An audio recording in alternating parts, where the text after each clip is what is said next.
Greetings, fellow Amblemites. Tiki here. And Blue Dragon 5. And Santa Claus. And Gabby. And Jacob Wild too. And welcome to the second season of Spielberg Month on the Main Street Cinema, the show where we discuss the finer points of filmmaking. Since Steven Spielberg does not do commentaries on his own films, we've decided to do the heavy lifting and uncover the hidden secrets hidden within 5 of his most memorable movies. From Mashed Potatoes to Jeff Goldblum, from Premonitions to Big Friendly Giants. Batten down the hatches as we dive into another installment of Spielberg Month. And this time we're talking about, by far the most recent installment of Spielberg Month, the most recent film that we've done in the chronology of Spielberg Month so far. Last year, 2016's the BFG. Da, da, da, da, da, da, da, da. All right, that's all I got. That's all I got. That was beautiful. Yes. It was funny. Yeah. Thank you. So, the BFG, guys, this was actually my favorite movie of the first half of 2016. And I think we were kind of talking off air about other Disney movies that got screwed over by the marketing. I think this is one of them because it's I don't understand I don't understand what happened with this movie because it's Spielberg. It's the first time he's worked with Disney. It's like a lifelong collaboration that Spielberg's wanted to do. And guys, the marketing for this movie was just not there. There were very little trailers. They didn't push the marketing. I can tell you firsthand that at California Adventure, they had Through the Looking Glass playing previews in either the It's Tough to Be a Bug Theater or the Muppet Vision Theater. And this did not have any previews in California Adventure. And yet last year they were pushing Through the Looking Glass. All right? That was a guaranteed flop. I just want to emphasize that.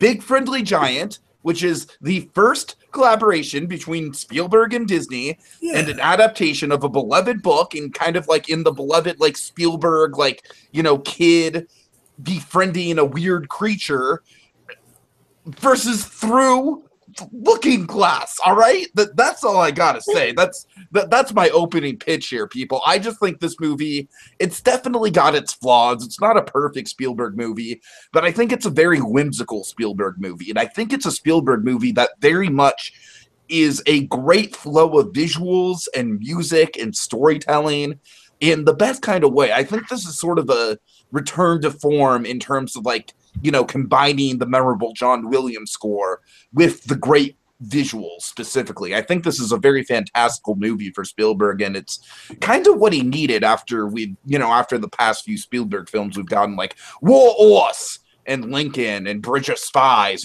just these very, I'm sure they're all good movies in their own way, but they're very dry, sort of historical epics. And the BFG is just sort of a beloved, light and fanciful. And I don't know, this movie really did strike a chord with me, and it was #1 on my 2016 rankings for quite a while. So I like this film quite a bit, and I'm here to defend it. All right. So you guys want to go? I think this is kind of a divisive film, so I think it'd actually be helpful if we went roundtable and gave our thoughts on it, just to know where we're all coming in. All right, I can go next. Okay, go ahead, Jacob. I'm not sure about it. I actually saw it in theaters as well. and I could actually speak for the fact that it didn't get a lot of marketing because I was one of actually only a few people in the theater when I went to see it. Well, then it was also early in the morning, also early in the day, but still. So usually at the time I would, not a lot of people are seeing movies anyway. So. It was in the middle of the week too, so that didn't help either. Yeah. I was to say I went in I know of Roald Dahl's work. I don't think I've ever read the BFG, but I do know of his work, and I'm a big fan of several of his adaptations and everything. And and I'm obviously a big fan of Spielberg and Disney, so I was excited to see how it turned. And I must say I was quite thoroughly impressed. I will admit, I will agree to some of those flaws, but it was a perfectly fun, whimsical movie. It was just fun and a perfect marriage between what you'd expect from Spielberg and Disney and Roald Dahl.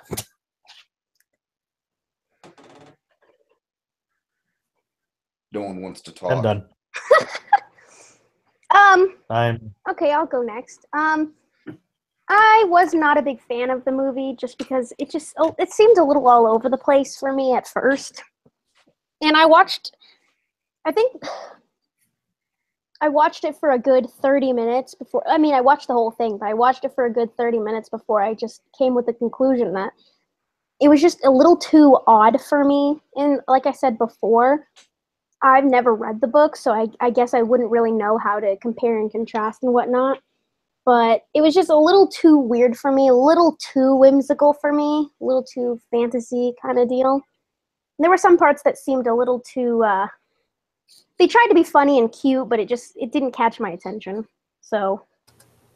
All right, that's fair, and I'm glad we have you, Gabby, because, it's never fun to, like on the Minority Report, we were just like, yeah, this is a pretty good movie. Pretty good movie. The last 20 minutes aren't great, but it's pretty good. You need my bitterness and my we need a variety of opinions, Gabby. That's what we need, and you provide that. And plus, and for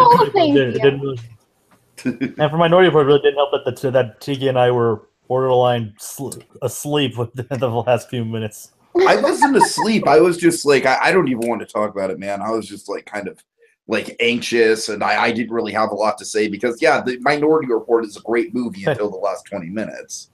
And when you get to the last 20 minutes, it's like, yep, this isn't great. All right. Yeah, go ahead, Sandy. My thoughts on this movie. I'm kind of on the same page where Gabby is because I feel that it just wasn't grounded enough. It was just, it felt felt, yeah, as she said, it felt too whimsical. It didn't have, there was just something it was missing, and it didn't feel very, I don't know. It just didn't do much for myself, and it relies really, really, really heavily on CGI. Which if, when I'm watching a movie, CGI, it's everywhere in movies today. So you got to expect when you're going into seeing, and you got to expect when you're going to the movie theater or whatever. But agreed. It's just there's so much in this movie, and Steven, his movies back in the day, Raiders, Close Encounters, E.T., they're all practical. So I mean, yeah, he just didn't really pull out of the bag as well as I thought he could have. See, and I kind of agree in the sense of CGI. I mean, if it's a full CGI movie, then that's fine. But I have never, even with the Star Wars Rogue One movie, I've never been a fan of just live action movie with CGI. I can't do it. It's a big turnoff. How do you feel about Jon Favreau's Lion King? Oh God, I'm worried. I'm actually super nervous with how much exactly they're changing with the whole movie, because Lion King was my sister's and one of our favorite movies as a kid. It was the first movie I ever saw in theaters. What year was it? 96? 94, I think. It was 94. Okay, so I was like 3.5 years old. My sister and I weren't even alive. Yeah, right. By the time my sister was like 3 or 4, that's the only movie she would ever watch. And I mean, it's still a pretty big thing of ours, but I'm worried, just to be blunt. I'm actually pretty worried.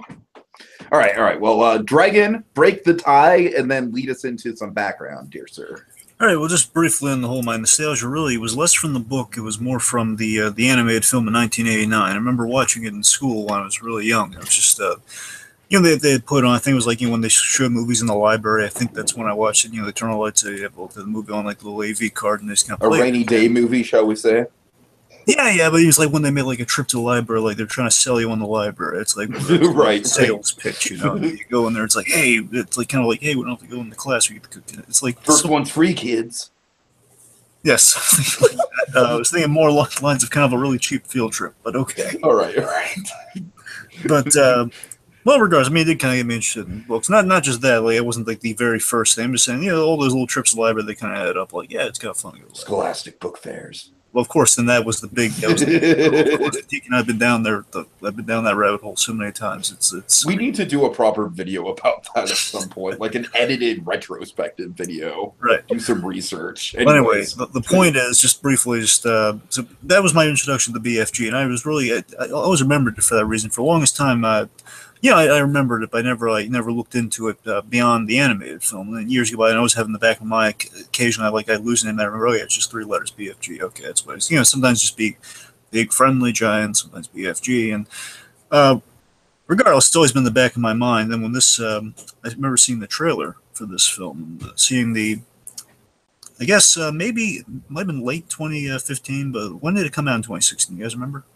It came out in around this time, like the last week of June of 2016. Either way, I mean, it was either early like 2016. June 20th, something around there. That was probably early 2016. They had like a teaser. I remember the teaser. I remember the first trailer. The teaser like kind of reminded me so much of it. Like, oh yeah, it's essentially that's the opening of the movie there. And then I'll admit, after that, I was a little worried because I was figuring, oh wait, I remember the BFG. They have an animated movie and they have a book. They don't really need to do it again. And so I was really nervous. Then they announced Spielberg. Oh, they just found an excuse to work with Spielberg. That's why they're doing this. So I was a little hesitant in the very beginning.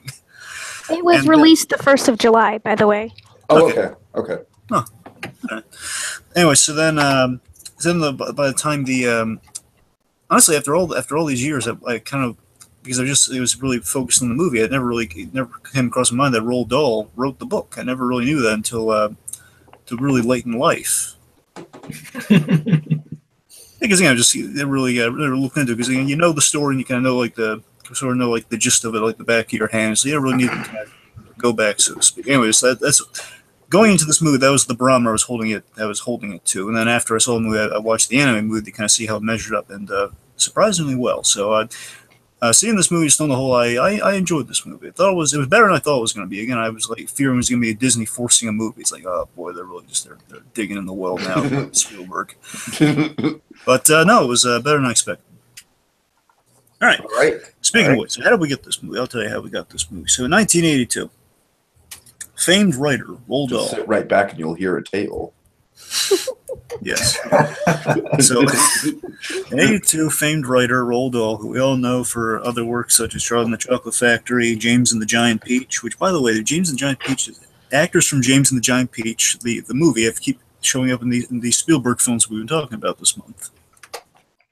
Does one show up in this movie?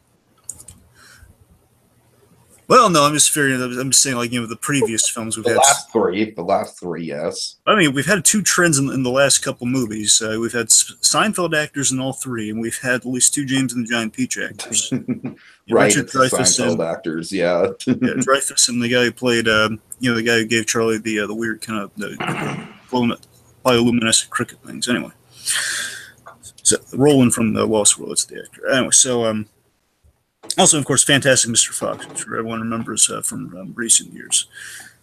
So the point is, Roald Dahl stuff has always been famous for, it's kind of breaking out. I was watching some stuff on Dahl, and it kind of occurred to me, in the majority of his works, they're really about his boyhood in many ways. They're about him as a kind of a rambunctious kid, having not a lot of respect for authority figures. And essentially, I gotta remember in England, especially for kids way back in the day, of course, you step out of line, you really, you feel the ruler or whatever, they're going to hit the kid with the cane sometimes. Usually it was the cane.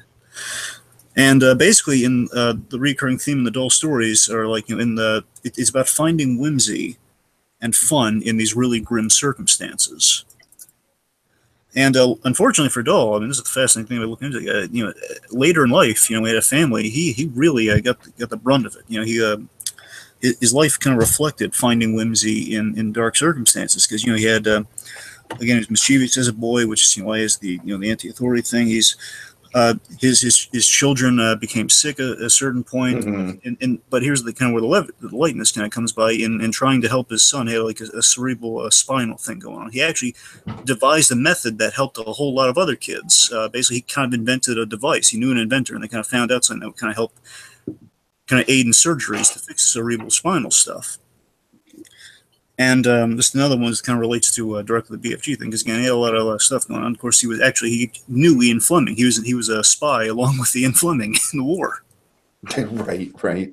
Really interesting life, but and that led to Gremlins, actually. Yes, the Disney version. Yes. Right. So again, he's had like a long string of very interesting things happen in his life. But getting us back to BFG, how this all relates to is that actually his wife was a known actress. Patricia Neal, if I'm remembering that correctly, and she had a series of strokes, but she did recover. And over time, as she recovered, in the recovery, they had like therapy, and not only speech therapy, but other sorts of therapy. And basically, her words came out very jumbled, and that jumbling of words, he basically kind of took note of that, and he wrote them all down. He read through them, and that inspired the BFG, how he spoke. Mm-hmm. The bizarre jumbling of words, kind of the mixed messages coming out there. So that's what really kind of. And I just want to say that's one of the things that the movie gets spot on is the BFG's dialect. Absolutely, I think that's one of the most impressive things about the movie for me. Oh yeah. So then, just to boil down how we get to the movie. So again, 89, we have the animated film by Cosgrove Hall Animation. No, not Freakazoid Cosgrove, just Cosgrove Hall. That is an Amblin property, though. So we have Cosgrove Hall. Cosgrove Hall's movie in 89, which, by the way, big thing to note, Dahl loved that film way more than Willy Wonka and the Chocolate Factory. He really... Oh, he did. He actively disliked Willy. Willy Wonka was kind of like his shining. Yeah, but he went into the screening of the 89 film. He was like standing up and clapping. He loved it that much. And it was easily the the Roald Dahl adaptation in his lifetime that he liked the most, for sure. Certainly, because again, he was involved in Willy Wonka, and basically his ideas weren't fully heard because they went more like the charming direction Willy Wonka. Of course, they changed the name of the book, which obviously isn't going to win any points with anyone. Mm-hmm. For very silly reasons, by the way, but I won't get into that. So Paramount down the line, so really shortly after the animated film was made in the history of it. So in 89 they make the animated film, but then Paramount in 91 they begin developing a live action film. So initially they were going to Robin Williams to be the Giant. They're going to Robin Williams. There was a problem, and it wasn't that he wasn't good or anything, or that he didn't like it. It was the fact that his improvisational style really just didn't jive with all the various made up jumbled words. Right. Basically, there was a little bit of a problem.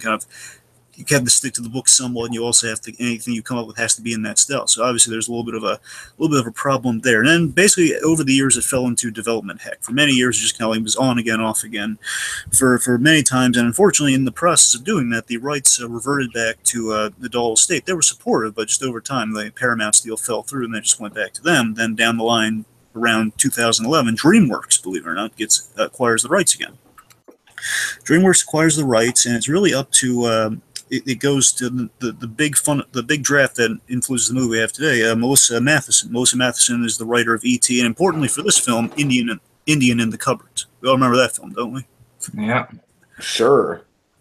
Oh yeah, Frank Osgold. But seriously, it's kind of just bring it because the shoes. All right, Jack. If we just just get to the right meat and potatoes of it. Right. Anyways, point is, so then we have a Spielberg writer, and of course, by that stretch, it goes to Spielberg himself. Spielberg's a fan of the book. He's always wanted to do a Disney film, and the thing is, many people had many hands in producing the film. Disney, through their Touchstone banner, had it. So basically, believe it or not, Disney and DreamWorks did produce this, but DreamWorks didn't get credit for it. Amblin, basically, they didn't want DreamWorks and Disney's name on it. So basically, Amblin. That's why you see Amblin to be in this movie instead of DreamWorks. And of course, after working on Bridge of Spies with Mark Rylance, they got him in this as the BFG, and of course, through motion capture, very impressive. One trip to Vancouver later, you have a film that we have today. All right, folks. So this is definitely going to be an interesting commentary because we've got a lot of varied opinions. I'm really looking forward to this. I'm sorry, Dragon. That's just kind of why I wanted to speed you along because I didn't want to lose the momentum of all those varied opinions. So let's get into it, folks. You can go ahead and watch with us actually on Netflix, which makes this much more convenient.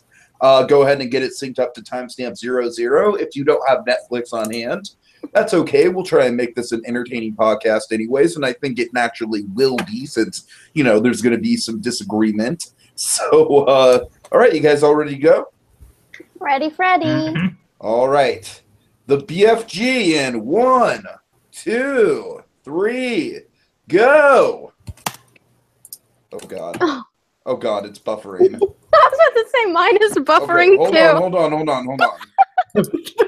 Everyone pause. Everyone pause. I'm rewinding. That's why I made sure mine was red. Oh That's why God. I made sure mine was red. Oh, that was awful. That was so fun. I knew that was gonna happen though. Anytime you leave Netflix alone, it's like, wait. I know, right? All right, you guys got it synced up to 0, 0.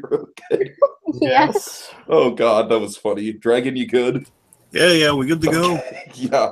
All right. Take 2 in 1, 2, 3, go. There we go. Disney Castle. Yeah. So yeah, the first time we're seeing the Disney logo and the Amblin logo together. And Which again, we'll probably never bizarrely, see again. be even more Probably riveted. not, given the reception that this movie had. I know Spielberg himself felt about the whole thing. I gotta tell you, it would have been kind of amazing to see DreamWorks and Disney's name on this, though. It would have been kind of mind-blowing. I understand why they didn't go in that direction, though. I know, it just would have been kind of like, almost like that Roger Rabbit kind of crossover in a way. Right. Well, And then we probably also because, have like, the this whole- random company. Yes. They have really nice Probably logos, go you gotta to say, Disney. all these. Jacob, you're desperately trying to get something in. I was just saying probably because of the whole association with the animation company and all that. That's what I'm saying, yeah. Probably. Walden, always a classic. All right.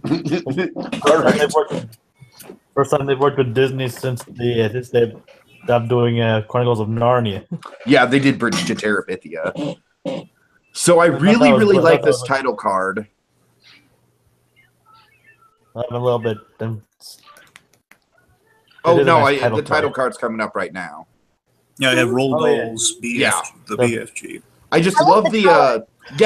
I love the colors too, Gabby. It very much reminds me of the just a children's book illustration. Really classy, just the Roll Dolls are starting off like that. And I also love the toll of the bell, and just really sets the mood. Well, It does. let me go on. No, I was just saying, it does. Absolutely. I love these symbols of England here. Like, we have the double-decker bus, we have Big Ben, we have kind of, the pubs, The the wet pub, streets. yeah, Of course, yeah. that, like, the old English. If you haven't, like, essentially saying, if you haven't figured it out, we're in England. I've heard a lot of people say that this looks like theme park England. What do you guys think of that? I've heard that comparison a lot. It looks appealing, so I guess by that I logic, know, guess right, it is theme park. It looks like, But definitely looks like old really- England. Definitely does look like old England.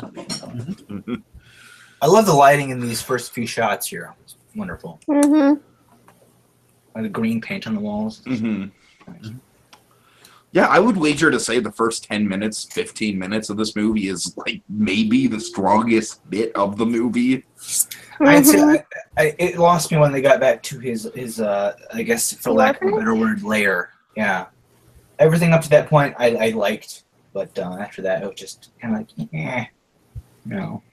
It's all right. So we have a really nice introduction to Sophie. On the rewatch, it occurred to me that, hey, she's hiding in plain sight like the giant, like the BFG is later on. That's kind of a nice way to kind of connect them visually from the very get-go. Yeah, good stuff here. We've got the blanket, which of course is going to be a big plot device. The John Williams score is kicking in, kind of lulling us into the environment of the film. Of course, we get the narration. Let's give credit where credit's due. The actress that plays Sophie, I think it's Ruby Barnhill, if I'm saying that right. I think That she- sounds right. Barnhill, yeah, Barnhill. Barnhill. Yeah, she does an excellent job in this film. Very, very. But it's her first movie. I think this is a classic case of Spielberg just knowing how to cast a kid. Oh yeah.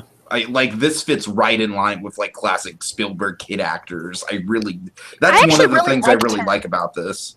I Yeah, really liked her as a kid actress. Yeah, me too. I wonder if though, like in ET, they filmed this movie in order to like they did with ET. Jake, the only reason I hesitate to it wouldn't be quite the same experience, right? It wouldn't. mainly because I know. I'm just saying for some kids, and for some people her age and even that age, I mean, sometimes they still film in order just to make it easier on them. Right. Sure. That I highly doubt it, but it was just a thought.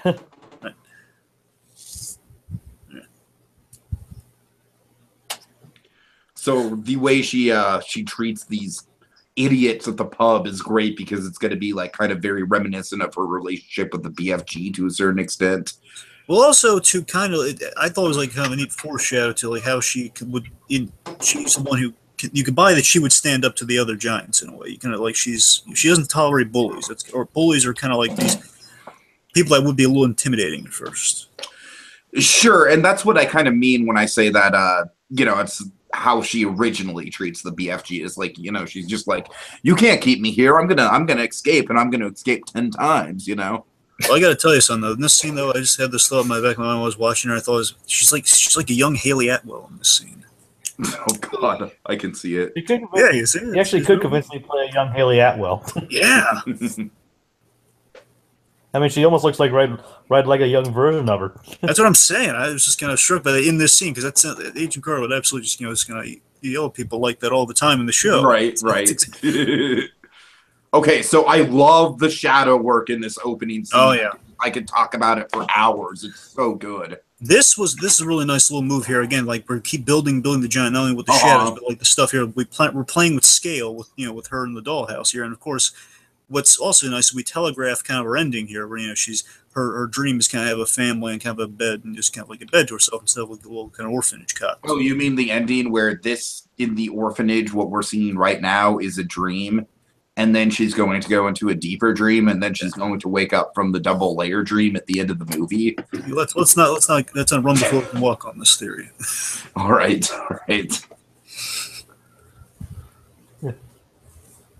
There's the book, the glass, kind of setting everything up here with what she's going to be armed with later on. She's got her book, the glasses, and the cover. Spielberg, another Spielberg trope, flashlights. Oh, definitely. Another Spielberg trope I noticed a lot in the movie is the wide-eyed stare. Yeah. And again, we do have an anti-authority vibe, but we don't really have a lot of time. She describes it later on instead of us seeing it like we do in the animated movie. But Miss Clonkers, I believe her name is. But I do like, again, the shadow work is amazing. You just have her like a hands on her hip and kind of communicates volumes. Okay, she's like, hey, no one's. It's great visual storytelling. Yeah, which is what I really admire about this early section of the film. Go ahead, Ezra. I think the flashlight and her hiding under the covers reading a book, that it just feels very Amblin-esque to me. Oh, definitely. The flashlight, yeah. I kind of feel bad for her with the glasses, though. If anyone knows, reading with glasses, especially lying down, sucks. So it's like, it looks like her glasses are glued to her face, and I want to know what kind of glue she uses, because that'd be great. I think it's just snot. Yeah, I mean, I think it was really good to just have that authoritarian shadow and not really, because we've seen those types of characters a million times in other movies, you know what I mean? Like the mean, the mean warden type. I mean, like Miss Trunchbull and all that. Right. That's what I'm saying. So this movie, like, I'm glad that they don't focus on that. CGI cats. Right? Better than that. All right.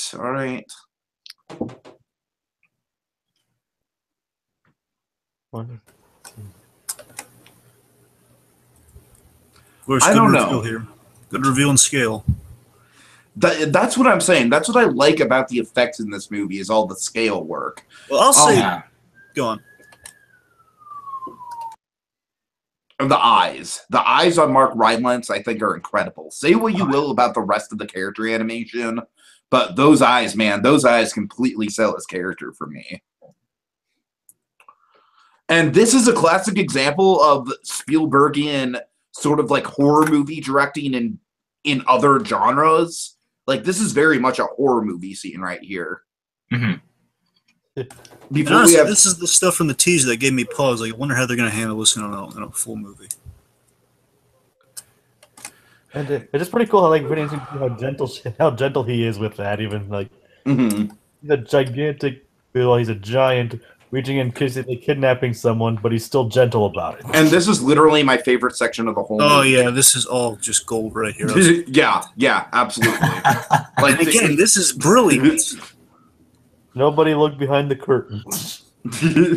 If I'm right, I think the anime film had like this weird effect on the giant where he could be translucent, so he's somewhat Yeah, it was ghostly. basically an invisibility cloak. Yeah. All right, that so Oh, that one's definitely more convincing.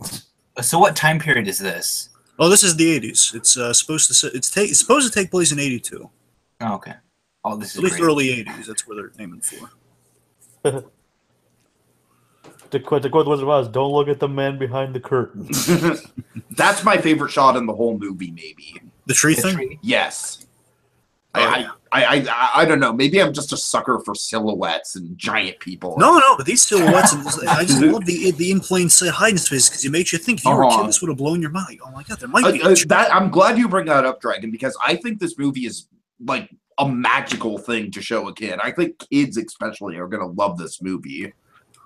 Yeah, here's something. I just love how they kind of, in many ways, I'll say this movie, I think on the whole, it kind of represents the book well. I'm saying kind of, it might be like the definitive version. That's what I'm getting at here. I think it might be the definitive version because they kind of improve upon certain things we've seen in the other versions. Like the way he gets to Giant Country, it's faithful to the T what we've seen beforehand, but it has like a little added flourish to it at the very end. Like we jump through it's a little more masked when he jumps through the clouds. It's more practical. Right. He like runs and then jumps instead of just randomly flies.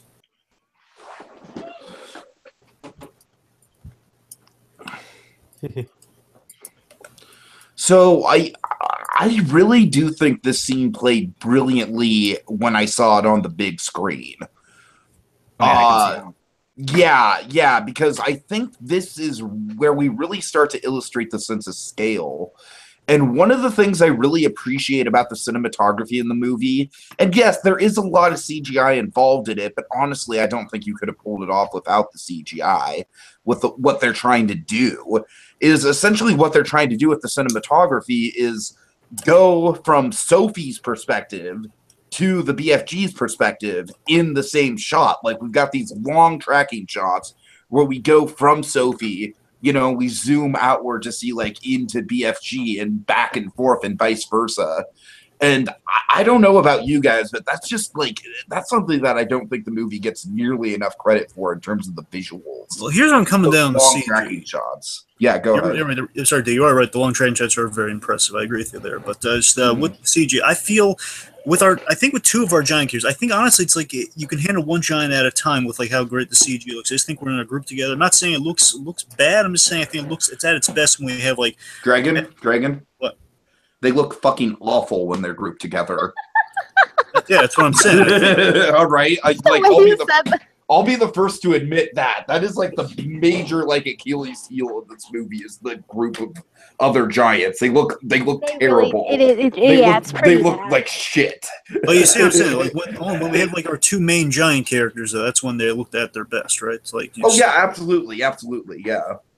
Like when they're grouped together, obviously the quality gets a little bit more like, okay, now we're seeing some fakeness there, but like this, that they're like you can see Mark Rylance when you look at the BFG here, and you have like kind of more of a. It doesn't look exactly like Jermaine Clement later on, but again, it's just you can see like a character there. And it looks really impressive.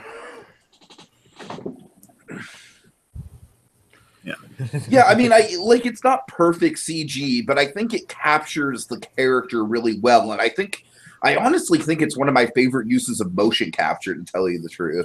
Again, I think coming out of the movie, I was most impressed with just like you look in the textures on the BFG, like on the hands and everything. It looks just very that, and again, they really don't lose sight of scale. And like for example, right here in this snaz cumber here, it looks it's the size of Sophie.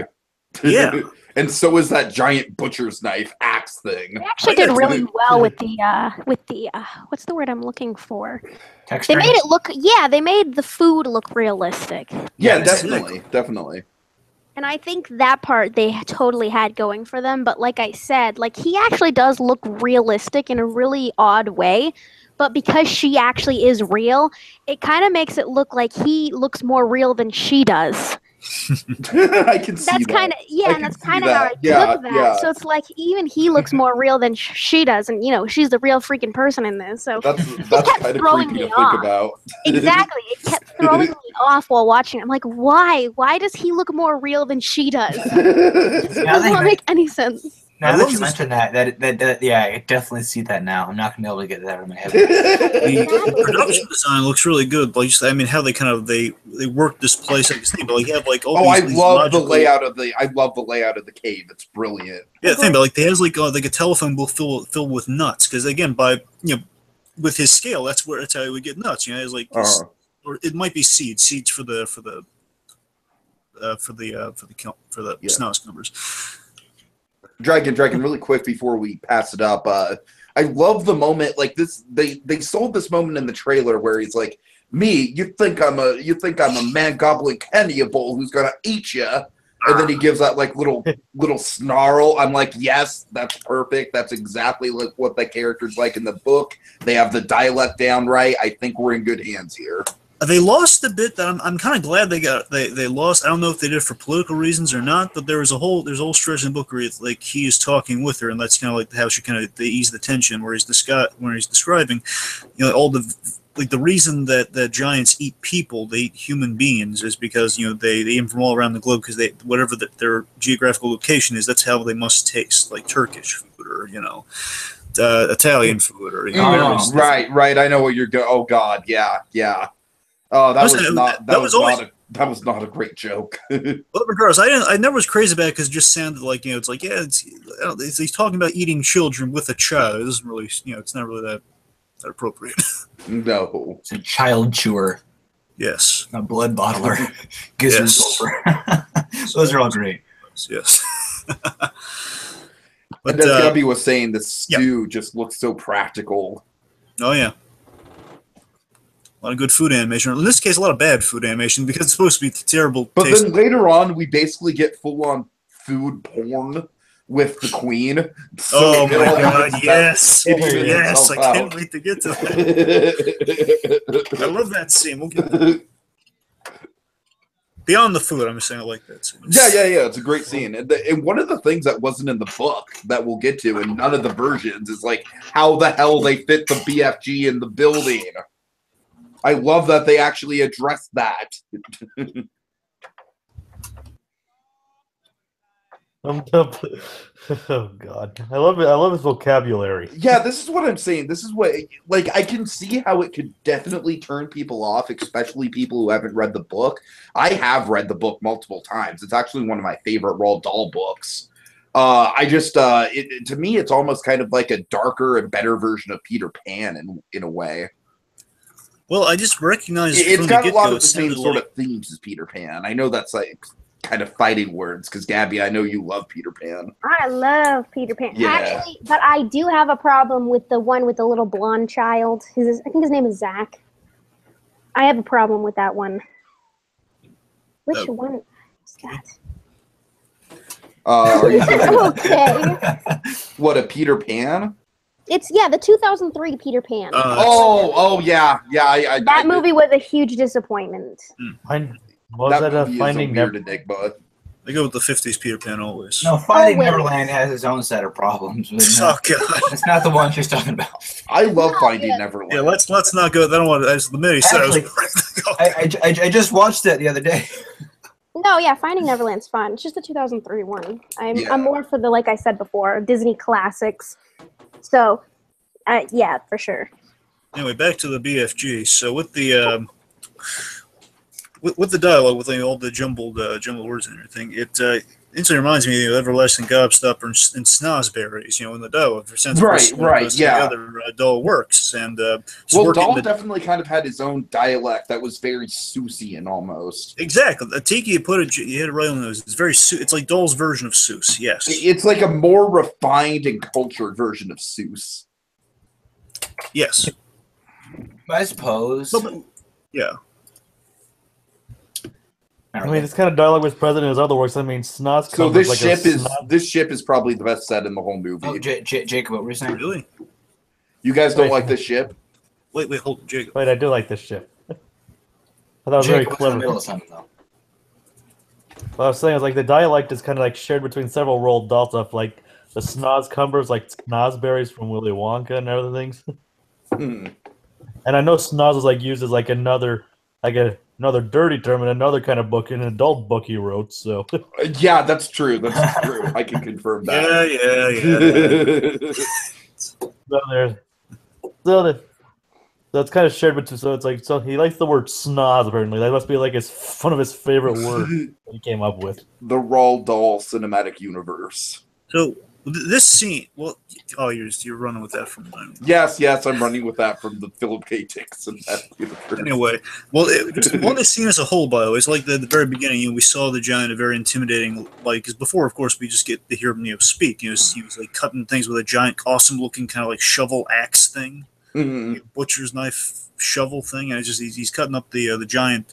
It's not as bad. He's putting her in a pan, and he's telling her all this stuff, and then we see he's quite the opposite as we know him to be and everything else, but we get this kind of see her kind of start to see that he's not like the rest of these guys. And of course, we're going to see that visually because he's 24 feet and the rest of them are in the 40 to 50 feet range. That's a really another cool visual trick. Like that's actually like probably the one good thing about the giants, like when they're grouped together, is that we do have a good sense of scale between the BFG and the rest of them. Yeah, I will say this. I think design wise, again, again, when we just have them all in the scene together, I'm saying when we mainly get, with what was it, flesh lump eater, that guy. Jermaine Clement's guy. I'm sorry.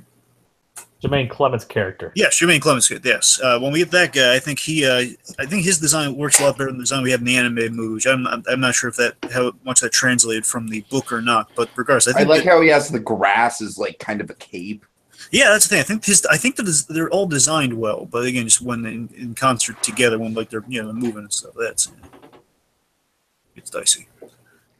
I mean, the shot where they're introduced when they're all in shadow and everything. Yeah, exactly. That's good because less is more with the rest of them. That's the thing. Right. I think, honestly, a part of me, I don't know how feasible it would have been, but part of me is I would have liked to see we have our lead giant, and the rest of them are just kind of like they're there, but they're all intimidating, a little scary and giant. And they're like so big that you never see them in full scale, kind of like Godzilla 2014, except good. Well, that wasn't going to take the unnecessary shot at Godzilla, but yes. Now, what do you think about what the BFG does here, Mike, in basically giving her a cautionary nightmare? I like it. I think it fits very much in the tone of what Roald Dahl would do with his stories. Kind of the cautionary tale.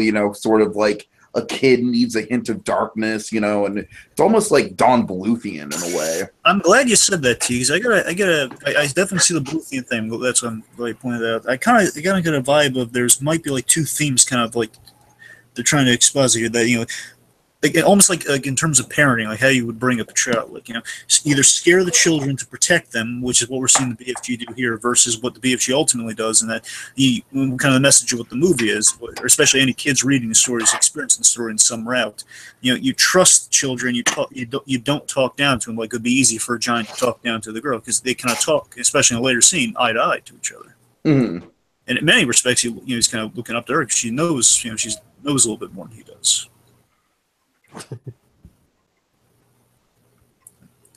do you guys think of the ship? It's cool. It's cool.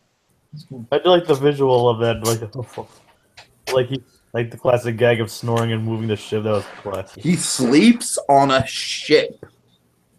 All right, I just want to emphasize that he sleeps on a ship. I love this blanket of grass idea. This is really cool. And also, of course, it's like a nice little tease at Flesh Eater. This is like one of the dark moments of the movie when the BFG just closes the cave. And we eat our protagonist here. It's my favorite moment of the movie because this is a really cool shot, though. How like your face is the only thing lit, and then we pull back in the reveal here. Mm-hmm. Really good job. That's Spielberg. He's going places. Yes, Dragon. That's that young up and comer. I was about to say. Yeah, that's Spielberg. If he tries hard, he might just reach the same heights as Colin motherfucking Trevorrow. Well, I don't know, Tiki. I mean, he's just kind of wet behind the ears in this business. I don't know. In case you guys haven't heard, Colin Trevorrow, his new movie just absolutely is just horrible. And that gives me so much confidence for Star Wars Episode 9. It gives me so much hope and confidence. All right. Anyways, That doesn't. I told you I wasn't going to go on a Star Wars rant. I'm sorry. Anyway, you know, here's the thing. You know, this scene is the whole thing with the Frog scuttle. Yo. I know it's in every version. I get that. I personally, I know it's like they adapted because it's in those versions. So like, and they're super faithful to everything, and they kind of found a way to get everything in there without really kind of dragging on too long. I just feel I really wasn't crazy about this. My personal taste. I don't like this gag. I think the second gag that they use it works a lot better because it's a big build-up and they actually like mine some comedy out of it. I'm with Dragon here. I just don't think it's very tasteful at all. I absolutely get why they put it in there. It's like there's because it's in every kind of way you adapt it. They somehow find a way to work it in there. So it's Yeah, I mean, like you have to adapt the scene. And we're kind of stuck because it has a payoff too, and I really dread the payoff because like, oh man, I see it coming a mile away. And it's like, oh, don't we have to do this again? I will say this: the effect on the bubbles kind of fizzing out. It's Really kind of good. neat idea though. It kind of reminds me of fizzy lifting drinks. Yes. But unfortunately, it also reminds me of the Family Guy gag. But that was a good Family Guy gag on the fizzy lifting drinks, though. Just not a gag realized in this movie. Why is there flaming green gas coming out of his buttocks? It's like it's a flame. Well, he swallowed a That's what the book of flub matches, scutter you see. I thought the flub scutter does. Here we go. There's Jermaine Clement's character. Jermaine Clement is I really like that guy when he shows up. Yes, he was the crab Moana, but also I remember I was really impressed. He basically did a Tim Curry impression for his character in Men in Black 3, and it was amazing. Mm-hmm. So basically, Also, anytime Sophie's hiding from this guy, it's another sort of good Spielberg horror moment. Oh, And I yeah. like how Spielberg mixes these little moments of horror in. And again, these kind of scenes kind of remind me of a little bit of Indian in the Cupboard in terms of like you have like characters really. Yeah, that is a good comparison, Dragon. Yeah, because we have kind of our antagonistic character to our main guy, and then we have like kind of our other kind of smaller characters kind of scurrying about. Mm-hmm. Mm-hmm. It's almost a little bit of Borrowers too. Just through that. The Borrowers, yes. Borrowers is it's a fun watch now and again. If anyone's just out there is like, check out Borrowers now and again, see how it holds up for you. I can't vouch for it, but, give it a watch. But yes, very very tense framing here. I love and I really liked Flesh Eater here because he sort of, and this is gonna be kind of a weird comparison. He's kind of like one of those bullies. He's like a Biff Tannen bully. He's like one of those guys you love. I can see that. Yeah, I can see that. I use the Biff Tannen comparison because he's very much like he thinks he's the smartest guy, but really, of course, he thinks he's the smartest, best representation of a giant ever. Yet he comes to visit the BFG because he has a boo boo. Right. It's like a little paper cut, but even by giant standards, like a little paper cut on his finger, and he's afraid, and he hates water like a cat. It's like it's ridiculous, and he still thinks he's better than him. Yeah, I mean, I like he's certainly not like in the high caliber of like great film villains or anything like that, but I think he gets the job done pretty well. I mean, he's entertaining when he shows up. I mean, again, I think he's a good representation for our bad giants because he's also kind of funny, but he's also scary at the same time. They have a good balance strike, especially at the end. The ending of the scene's my favorite when he's just going well. They have like back and forth, yeah, and basically it's such a realistic bully thing where, the BFG has to kind of placate him, and he's just like, yeah, you're the top dog, yeah. He's like, that's what it says, and he's like, you don't eat beans, yeah, I don't eat beans, don't like water. That's what I said. He's easily convinced. That's what I'm saying. That's just kind of I think they hit it just right with this guy. Fruits and vegetables.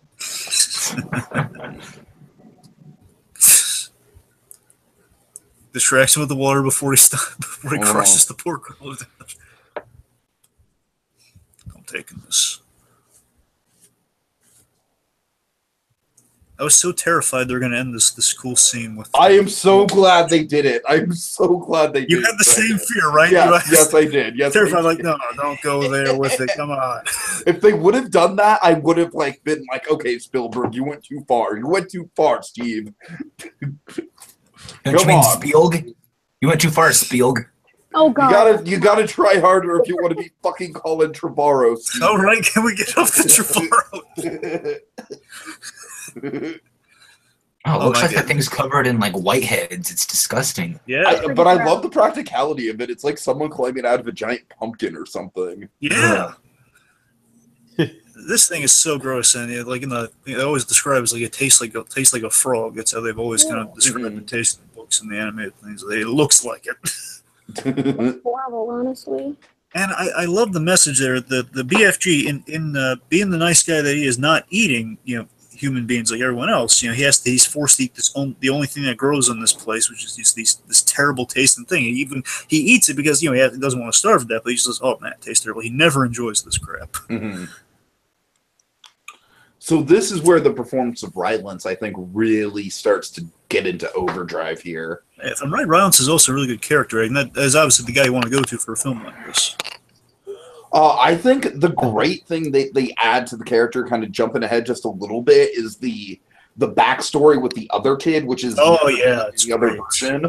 I think that alone, I think, makes this the definitive version of the BFG, even over the book in some ways. Yeah, I'm agreeing with you, Tiki, on that one. Yeah, and for that reason, I think I just want to point out the subtlety of Rylance's performance, because he looks at Sophie every time he sees Sophie, and every time he interacts with Sophie, it's with a mix of like fondness and tragedy. You know what I mean? Yes, they really painted a nice complex character. I really. Like I really wish this character would have gotten a little bit more attention, because I really do think it's a good achievement for Spielberg. They have some more clever scale. I mean, I know it's kind of like a broken record, but more clever scale with like basically like a little water tower, and he just kind of puts his hand over it so it's not like drowning her. I never really noticed the fingers before. That's a good touch. It's kind of like a shower drain or something. Where's the furnace way too hot? It's a giant furnace. And speaking of Rylance, it's like he's like becoming Spielberg's regular, like he was in British. Yeah, he is. Yeah, he is. And now he's next he's going to be in Ready Player One and Dunkirk. Well, it's not for Spielberg. I'm saying for you, he's going to be doing Dunkirk as well. I can't wait for Ready Player One. I just want to put that out there. I'm stoked for Ready Player One.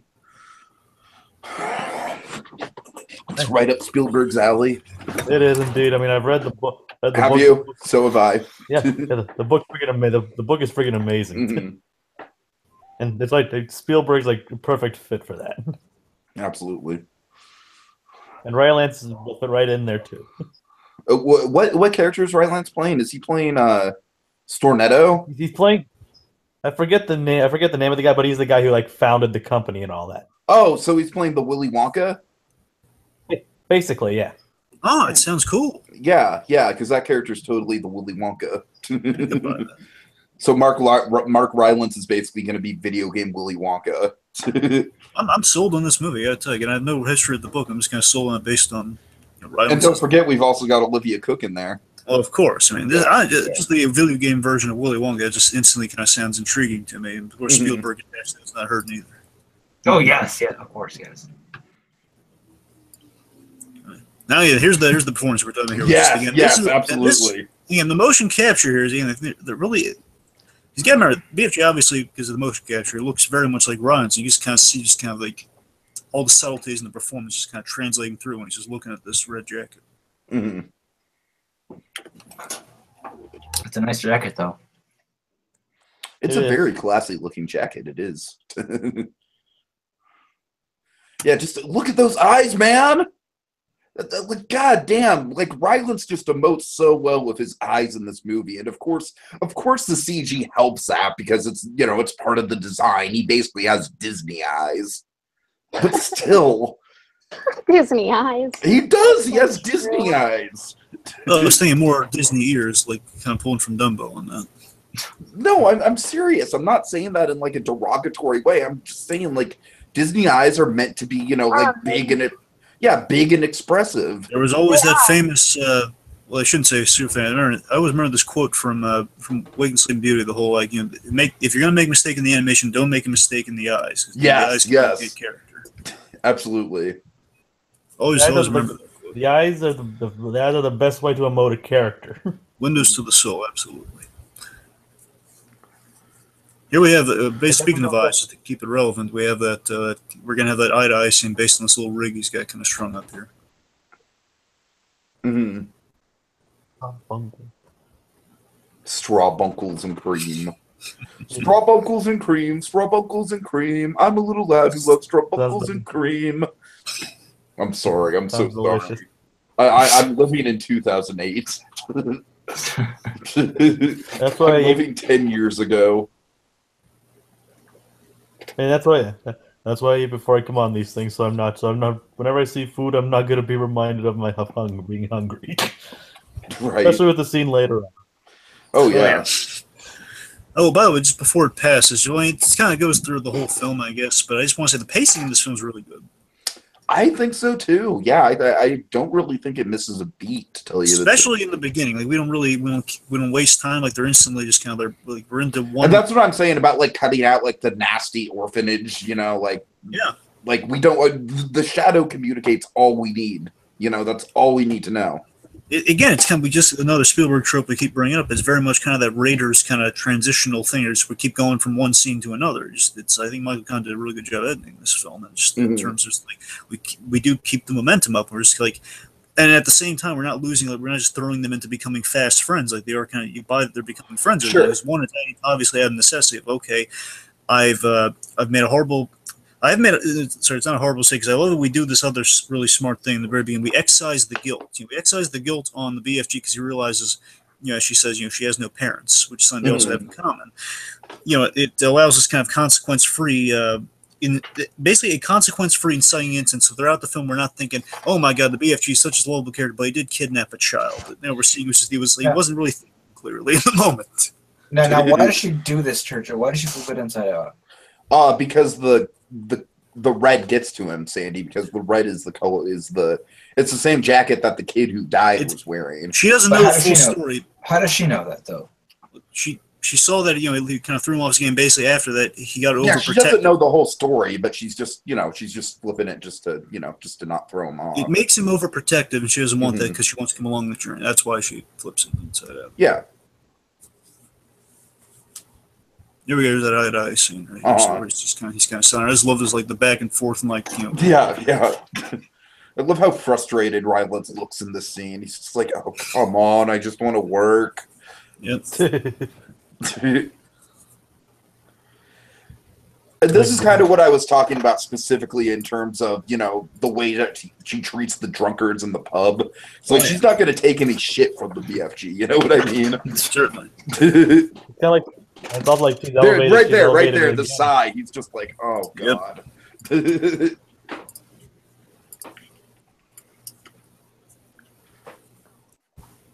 Good old lawyer in the making, right there. She could like a snowman into an air conditioner. I love the visual of her waving her finger at him. Like I said, she could talk a snowman into an air conditioner. Right. Yep. Or furnace, whatever. I think furnace probably because someone would obviously want an air conditioner. So again, it's a little bit of a mix with these giants because they look good. As Dragon said, they look good when it's like individual shots. Yeah, honestly, with that tiptoe shot, because he's the only one in frame, doesn't look too shabby. But then when we get here, there's like it starts to get a little inconsistent. Yeah.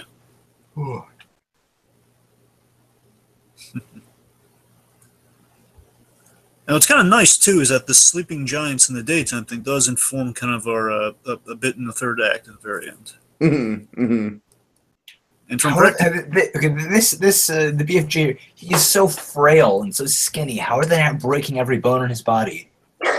Flinging him around like this. Well, I have no good answer to that. Well, they do catch him, so he's not like kind of falling like a full momentum. So I mean, they're basically playing football with him. No, I know, but I remember playing football. That ball landed in my arm so hard. I mean, how are his bones not breaking? How is he not dead? All right, fine. It's the Snozzcumber. You happy? It's the Snozzcumber. He's an old guy who's skinny and frail. And these guys are huge. And they weren't very thought out. Their characters just don't look as thought out and detailed as the big friendly giant. Okay. They don't. I love the frog gag though. That's Bill Hader, by the way, is the one that does the frog.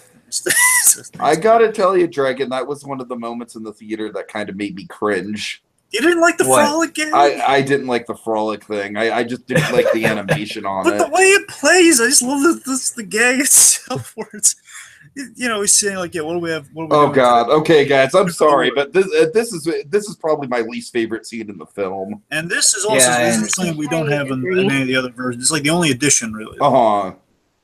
Okay, if that little girl, if this all this stuff actually happened, she would have Oh, here we several go. broken arms. She would have- She would have been dead. That's what you're right about. Yes. The way I say, guys, we're talking about. Semantics. The way I say we're talking about it.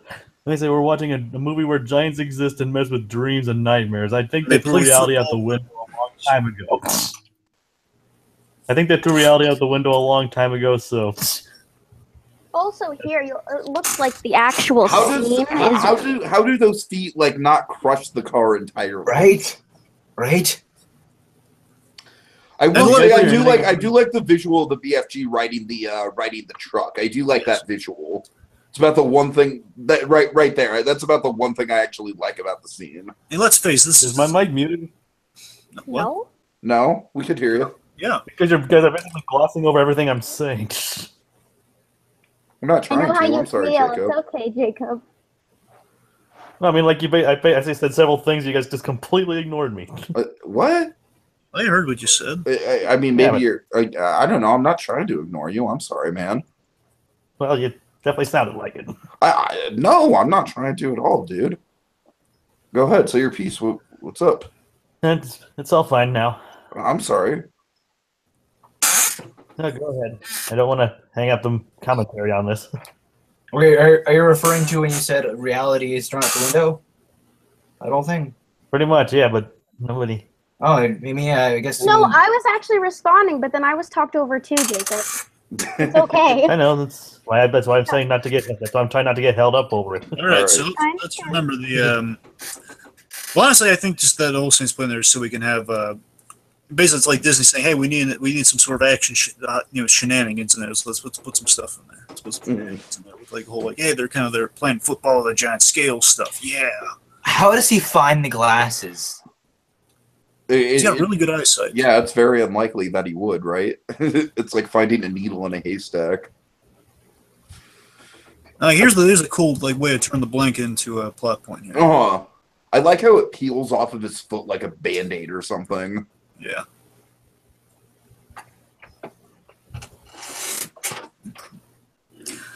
Yeah, so now we're on the path to we have really great transitions to locations in this film. Again, we kind of do like they have this kind of cloud device. Where basically, you kind of go not an actual device. This kind of thing they do where you go through the cloud and you kind of end up in a different land, or like to Giant Country. In this case, to Dream Country. Mm-hmm. Like the highest peak of like the mountain in this place. Really neat idea. Yeah, that's definitely one of the things I was wondering how they were going to pull off in the film was the Right different here, it's environments. Right. Looks great. Oh yeah, and here we go, guys. This might be maybe my second favorite scene in the film. I think everything about this scene is magical. In all honesty, It looks visually astonishing. Mhm. I love the look of the tree and the everything. The upside down mechanic with the water. Exactly, yes. And like the fact that you somehow like there's like a water entry, but there's no water on the other side. It's Mhm.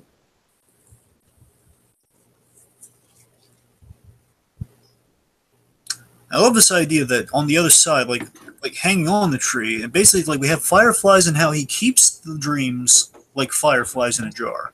Mhm. Yeah, they're kind of like they're hung on the tree and like they fly like they kind of grow from trees and from like kind of dew coming from plant life on the other side. Right. Yeah, it's Visually great. cool, very naturalistic. It's like you can only do this in Giant Country. Well, more specifically, Dream Country. The lighting, the moonlight, the colors, it's just all very Spielbergian, the stars. Of course, motion capture in many ways looks best when you're kind of from a distance in silhouettes. Mm-hmm. Yeah, definitely. Now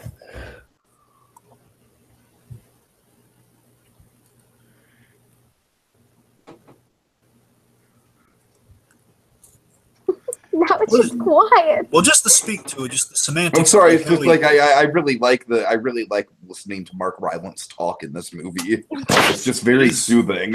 He's right. It's very soothing. Just the whole dream mechanics works really well too, because I love just how his like his horn works later on. How he just like has basically they add like a little groove in the horn so he can like put the put the dream canister inside of it so he can like blow the dreams into the subject.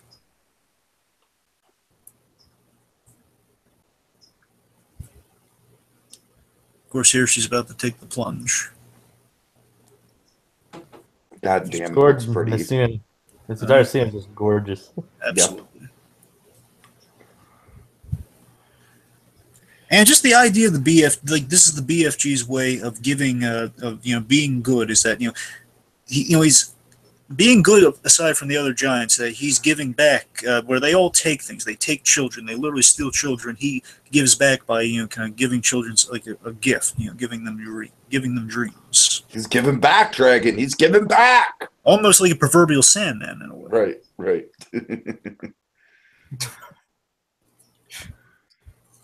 It's a very nice idea. It's a really kind of sweet notion that they kind of hit upon the book, and I think it just looks great here. And also, what this does, kind of from the character perspective, is that we see basically as this sequence goes on, definitely by the end, like we get a few details from the BFG. Like he announces, he was called the Big Friendly Giant, and she abbreviates it as the BFG, and it's kind of like her kind of representations of the kids, kind of giving their kind of okays to the friendship with the BFG.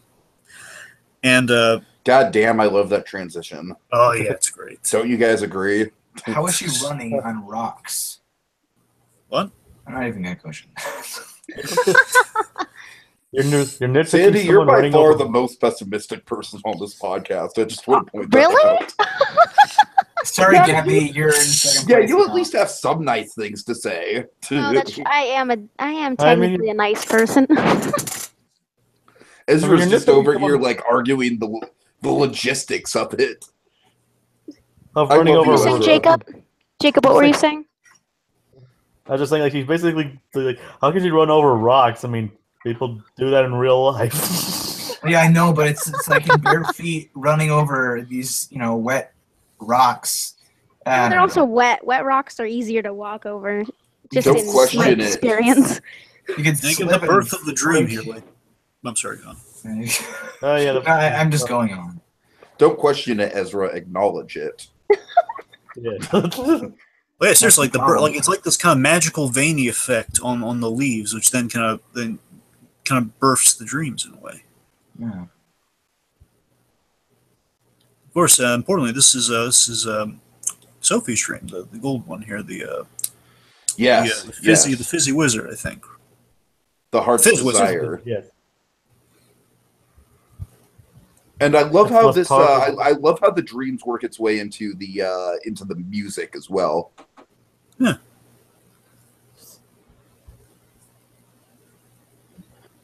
And again, here we get to see kind of a message too, like why these two are good friends. Because again, he is she instructs him, and again, him just kind of being open to the ideas here.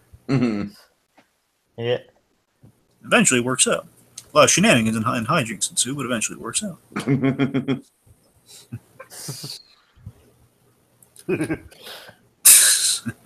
I do like how the dreams kind of like they come in like basically when he blows them at the horn later on, or like when the dreams are released, they kind of like they go inside of people, ideally into their brains, I guess, or like into their subconscious. No, I think what it is they get sucked up through the mouth. Well, that's the thing I'm saying. Like they go inside the head so they can get to the head. Yeah, right.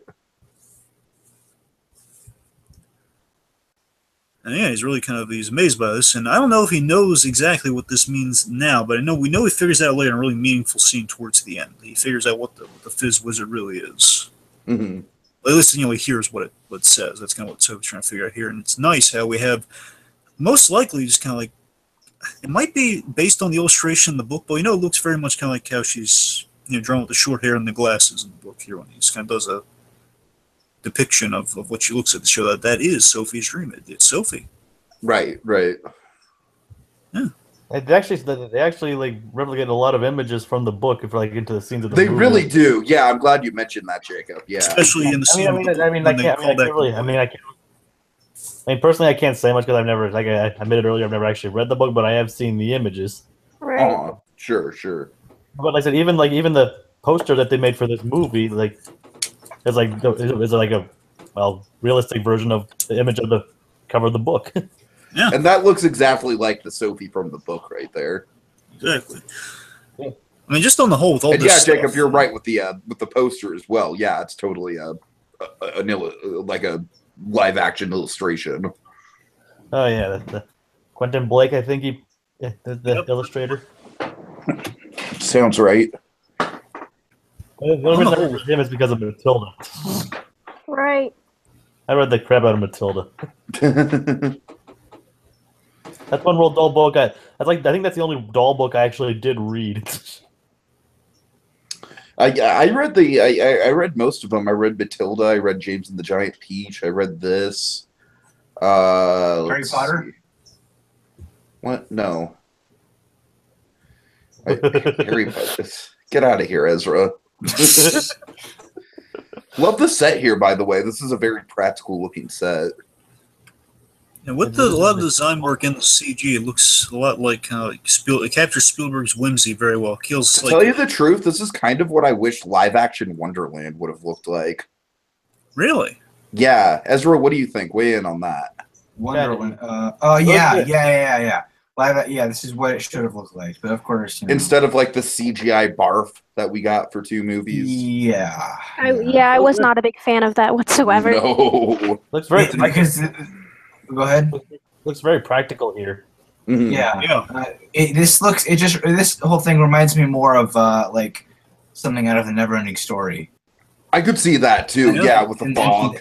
That's what Wonderland should have been like. Tex! Tex! What? Artax. The horse. Right. Come on, dragon. Anyway. Come on. Anyway. You're all about backstory. Come on. Right. Anyway, so the with the red one, the nightmares. I really like the how we have like the red. Obviously, is, with the intense, piercing red light, and it's usually never a good sign. So that's kind of represents our nightmares. But also just with all kind of the lighting, it feels like kind of a fantasy version of Close Encounters with the the aliens from Close Encounters, when there's like the balls of light. I could see that. Yeah, I could see that being a little bit of a visual inspiration there.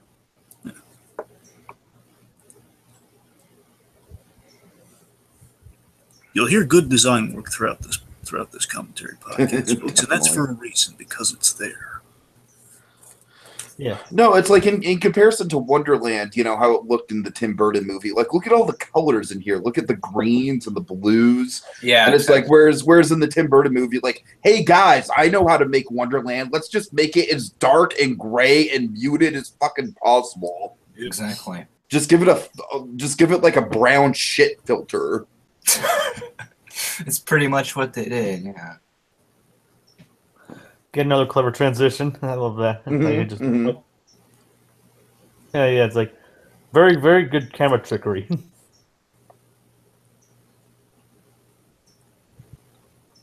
So again, they're really growing and becoming friends here, and especially with the sequence that follows this, and this shows like how developed the friendship is that he takes her along when he's he's sharing the dreams, when he's giving them back, and that shows you, because again he was dead set on not taking her back here, because again he was afraid she was going to be released, because it's showing just like kind of an equal amount of trust. I'm going to take you with me. Once she could run off, it's assuming she's in England right now, because I know later on she's definitely it's pretty. Yeah, I guess she's in England. I'm saying because the president calls for some reason may have not been England, but yeah, that's England. Regardless. The point is, like, she could have just run away at any point here, just like he could have just dropped her off here, and she wants to stay with him. It just kind of shows this like kind of trust that they have acquired at this point. So, Dragon, you know how we love our talks of 3-act structure, right? Yes. I'd say the point where she names him is the end of the first act. First act? Yeah, first act. Yeah. I don't know if I'd say first act, but I mean...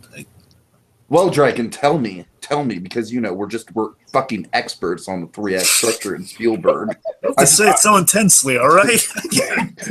I'm just sorry. I just love how Ease much off a little, pal, would you? I love how much it comes up. But tell me, Dragon, where would you consider the end of the first act? I didn't really give it much thought, but it feels it's a Spielberg movie.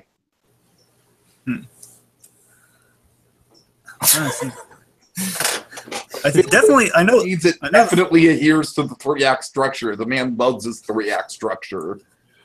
Well, I know. Act 3 definitely starts when we go back to London. Oh yeah, definitely, like the whole Queen segment and stuff. That's Act 3. Honestly, T, I think going here might be at the beginning of Act 2.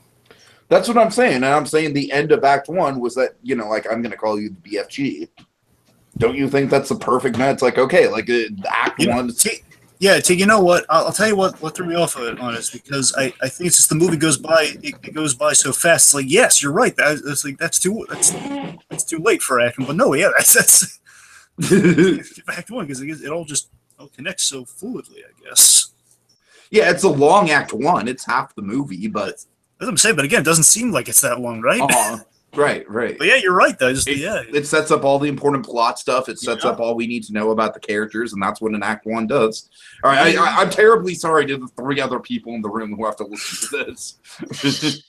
Anything you guys have to say about this scene? Maybe the 3-act structure you'd like to say? Oh, God. Oh, gee. Nope. All right.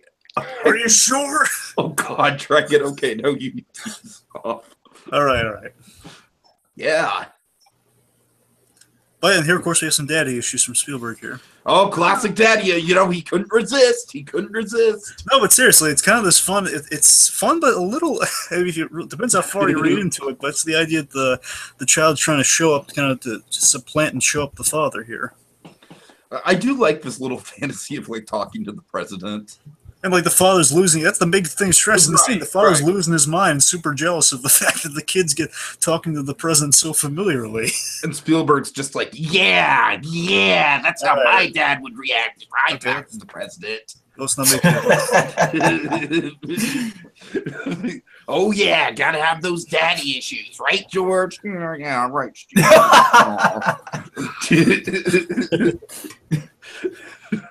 I've never heard Spielberg in that light, I gotta say. I'm basically doing this. I've never heard benevolent Spielberg. That's benevolent Spielberg. That's the South Park benevolent Spielberg. So that's like the raping Indiana Jones Spielberg. Yeah, it's Indiana Jones. Let's get off of raping below cinematic characters. Well. All right. What you're doing is it's raining a little. All right. What you're doing sounds like a cross between Spielberg and Mr. Burns. It's fair enough. I'll tell you, it already passed, but real quick, I just want to make sure I get in there. I love how they captured the nature of dreams really well at the end of that scene, where it's the whole idea of how dreams kind of fade away and you wake up, but it feels again kind of the Inception logic of while you're in there, it feels like going forever. Yeah, definitely. That is that is kind of they illustrate the passing of time really well. Yeah. So, do you guys think there's any validation in the theories of this movie being a dream within a dream? I feel like now is a good time to kind of bring it up. I'm in the camp that says no. Because the whole idea is basically she dreams about the BFG in her dreams, and then her real life is with Mary. I see where that might be coming from. I just don't see it because I think when we had no real clue with BFG in the very beginnings, and aside from when he shows up, I'm saying we don't really have where she would have gotten BFG from. Mm-hmm. Plus, I don't think there's really anything in this movie that kind of indicates that yes, this is also a dream as well. There's just a lot of people going into dreams and then waking up from dreams, so it could kind of use the same sort of Inception logic that way. Only if it is a dream, then the BFG exists as an imaginary friend. That's the thing you have to accept. That's what I'm saying. Yeah, that's basically the way people are interpreting the ending is that the BFG is an imaginary friend that she made up she's basically a lucid dreamer. Right.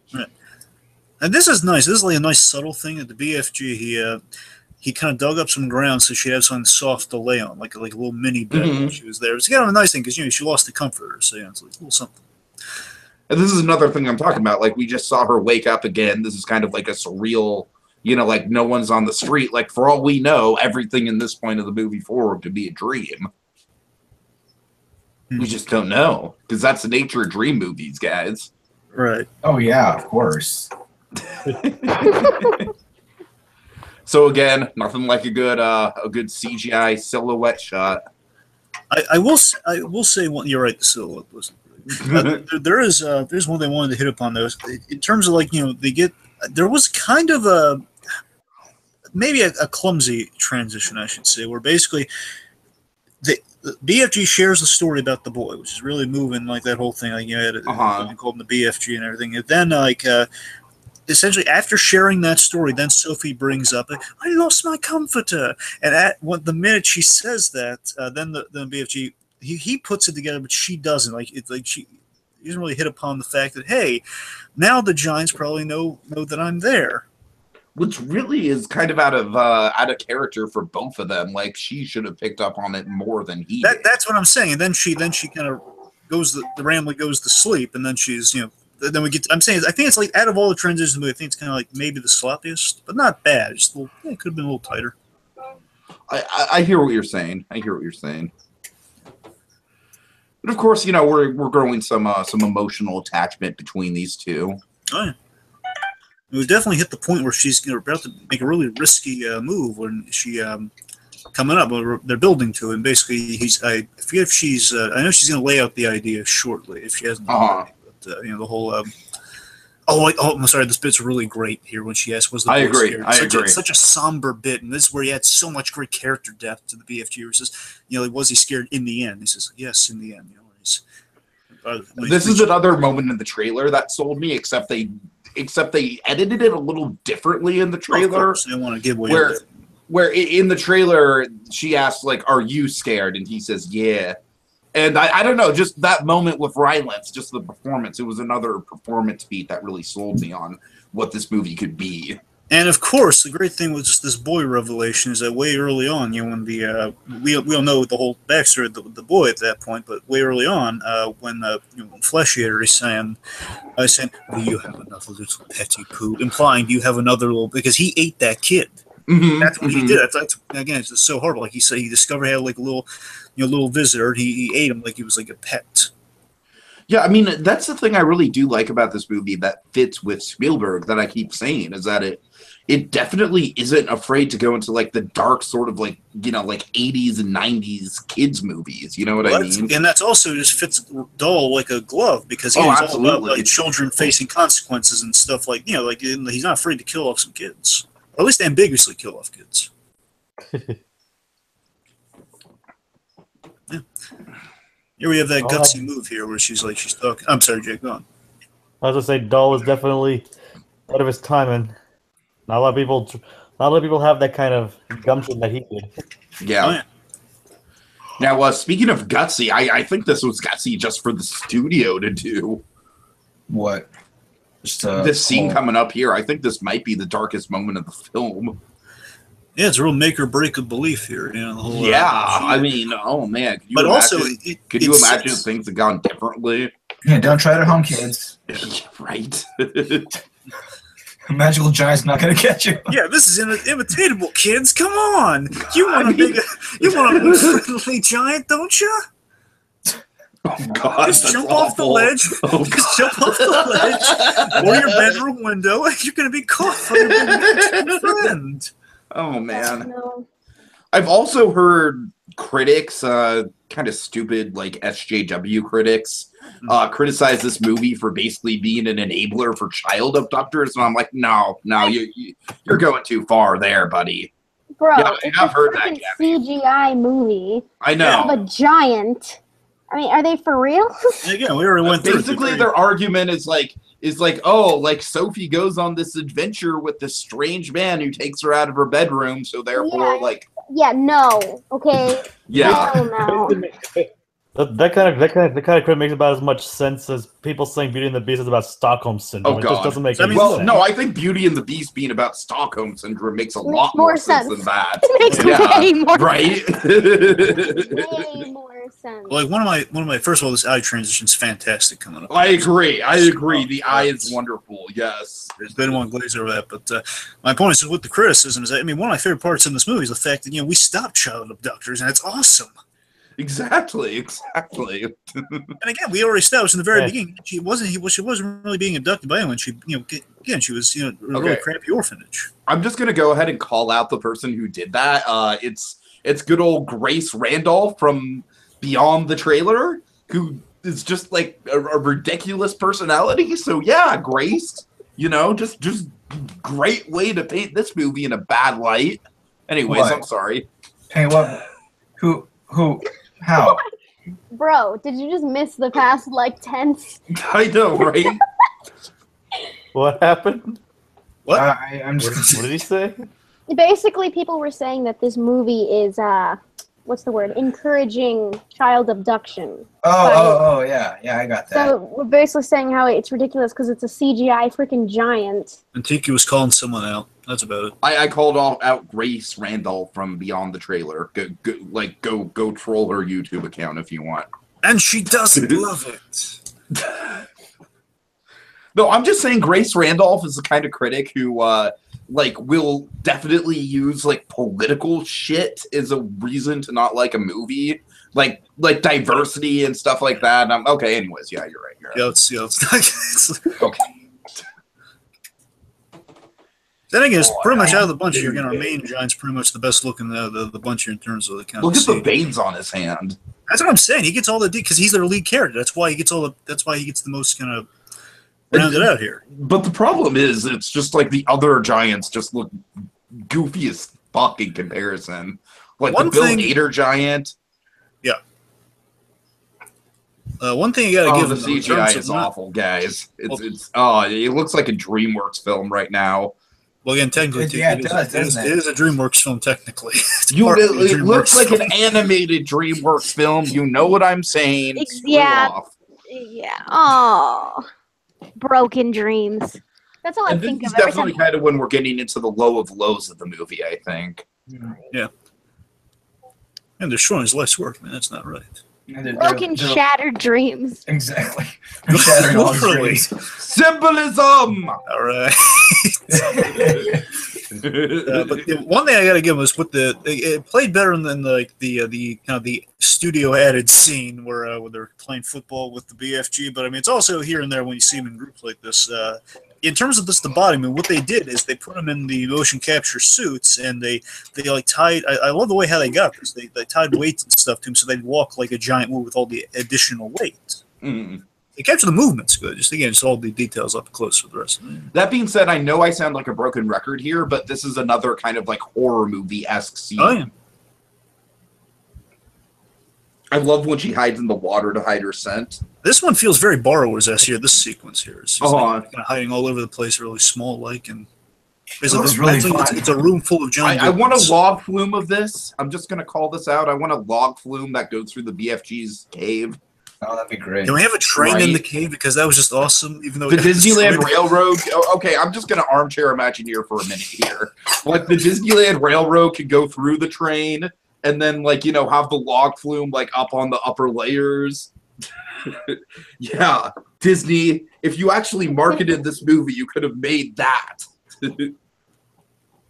Anyways, I'm sorry for that tangent. Oh, that's great. Well, this is nice coming up here, where again Sophie's just as Sophie gets in danger, and as the Giants really pushing the BFG's buttons here, where he really kind of he sticks up for himself thanks to Sophie's influence. He kind of, and I love that he does it not real he doesn't overpower them, but he just using kind of strategy. Well, I shouldn't say real strategy, but using kind of mind over muscle in a way. And he used the fire poker in the water because he knows they hate water. It's like that's how he kind of defeats them in the scene. Mm-hmm. And again, it's like I found the last one. I'm gonna find this, and oh boy, Jermaine Clement, flesh eater, man. No, that's not cool. Now I will say this character is a better villain than the crab from Moana. But he could sing though. Okay, now, Gosh, you did not just say that. now when they find this bean, how are they gonna eat it? Like, because there's like what 5 of them, and it's like a little shrimp compared to all of them. So Believe me, you it's know not what, going to be pleasant, but they'll tear her into pieces. That's how they're I going was to about do to it. say that. but it's like they'd be It'll eating be like a nothing little because she's so breadstick to small. us, Sandy. And one breadstick will be the leg, one breadstick will be the other leg. All right, now take you this bit here. This is what when you mentioned the ship, I was thinking of this, where the kid has a little model of the ship. Oh yeah, right. It's nice. It is. And also, again, this is where we get all the book illustrations are in this scene here, and the idea, and this is kind of a sweet idea that the kid was writing the book, and then the BFG took over writing the book by the very end. Yes. That's it. Which is always something I loved in the book, how the BFG wrote his own book. Right, and that's a framing device that a lot of movies use, like especially book adaptations, like the character is writing the book. Mhm. But I think it works really well here. Like Lemony Snicket, of course. Of course. I was also thinking of oh shoot. Well, technically, Captain Underpants, technically. Yeah, and also technically Bates Motel, kind of. Ooh, yes. Yeah.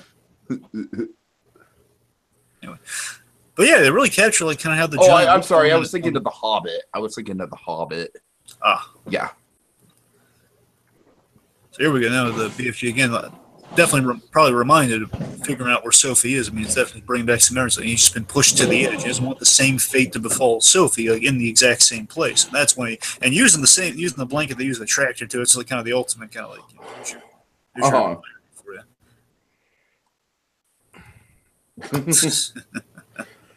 Yeah, Jermaine Clements is a really good mix of like pathetic and intimidating. Again, very Biff Tannen-esque. Right.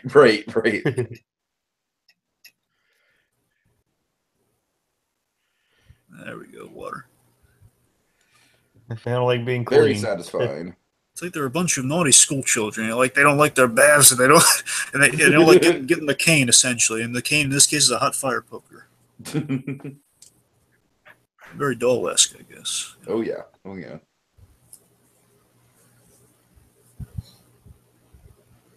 So yeah, I'd say that was kind of like the good, kind of transition for Act 2 to 3. Act 2 in this movie is incredibly short. Yeah. It's like 15 minutes. Of course, we have our Queen light bulb moment here with the really dusty photo of the Queen. Because why not? I just Dragon, to compare this movie to the animated movie, the Queen in the animated movie just seems so boring and lifeless compared to this Queen. I still liked it, but I like this one a lot better, though. I'll concede to that. I'm just saying, again, it's again, they really, let's talk about it a little bit now, because we just make sure we get in there. So again, they very, honestly, in this film adapts all 3 versions, like, to a T, and they add stuff, like, add a few things here and there. Maybe, like, again, like the football scene we don't really need, but they put in there because they want to entertain people. The football scene has plot purposes, too. Yeah, that's the thing. Mainly the cover, that's the main. The cover and her saying "Don't take it," her saying like "fight back." It was about the 2 big plot points in that. Right. So I'll give it that. Yes, you're right. So, but either way, I'm saying it's it still finds a way to keep everything from every other adaptation. It's not really a long. I don't know how long the book is, but it's not long. It's like maybe 150 pages. Exactly. I want to guess. Yeah. It's more of a novella. And again, this is what an adaptation should do. It should honor it very well, but it should also kind of add some new ideas. It's kind of like the usual kind of argument I use versus Dark Knight Returns in the animated film, which I'll attest is really. I prefer the animated film. The point is, like, again, it represents the book well enough, and also kind of maybe if not fixes a few things from the book, if it adds on to it. Mm-hmm. That's what you should do when you adapt something, I guess. This is really, this is such a sweet man. And I like to think that after, she's explored the room a bit, she gets to kind of experience more kind of what the BFG's friendship was with this kid. She says, I've been a little harsh on the guy. I'm going to give him a compliment. I'm going to compliment his speech pattern. Which is nice. But this is great how he's just like not listening to him. Yep. Again, she's so, that's the darn nicest thing I ever did.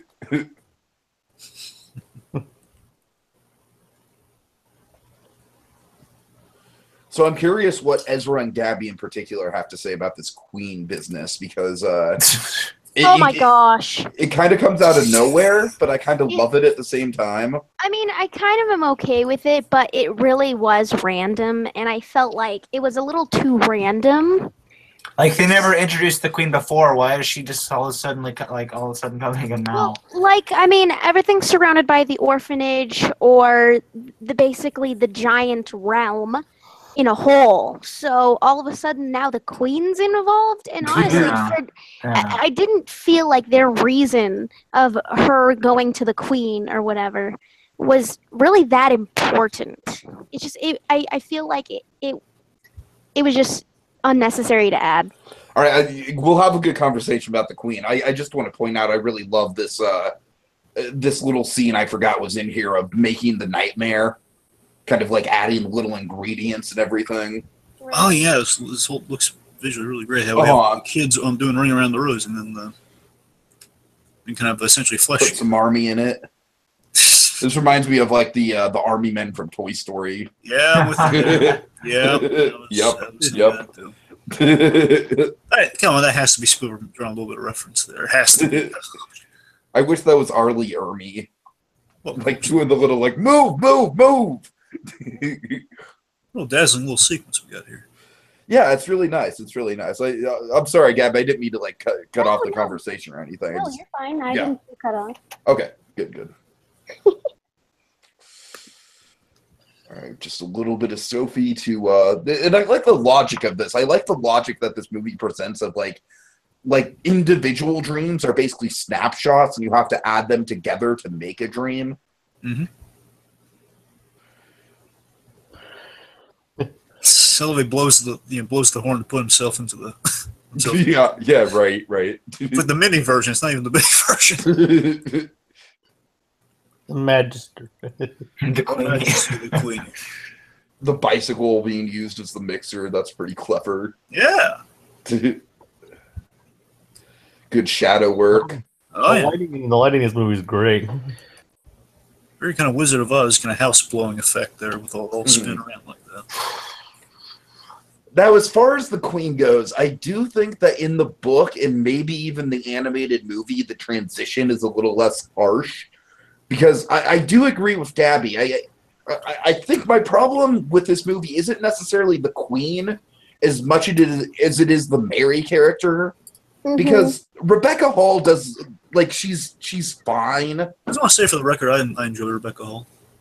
I just, like, the original Mary character from the book and the animated film was kind of like more of like a granny type character. Like, she almost kind of reminds me of Nanny from 101 Dalmatians or something like that. Oh, yeah. And I think that would have been a little bit better to go with here because, like, with Rebecca Hall, it's just sort of, I don't know, it's just like, it just sort of comes out of nowhere. And I just wish, like, because with a granny, I think it would be a little bit more understandable that she just, like, you know, form an instant attachment to this kid and want to take her in. And I'm not saying Rebecca Hall doesn't come off as pleasant in this movie. It's just, you know, I don't know. Yeah. I just think they could have worked the transition in a little better. I think with the Rebecca Hall thing, it's like we definitely read into it that maybe she adopted her. It's not really as clear as it would have been with the other, like in the other versions. Or maybe she was Sophie's real mom all along, and it was just all right. That would honestly make the most logical sense. Exactly. Yeah, that would. I'm not even going to put that down. Right? That would make more sense than this.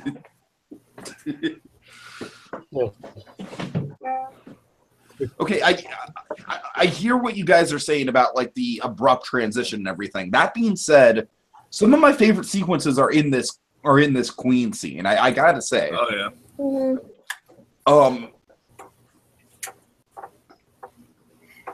I just kind of rolled with the Queen thing. I was just saying, well, yeah, it's a little out of left field, but I'm loving this Queen stuff. She's awesome. You must have remembered the Queen stuff from the animated movie, yeah, though, right? Oh yeah, I mean she was good in that here. I think. So you must have known it was coming.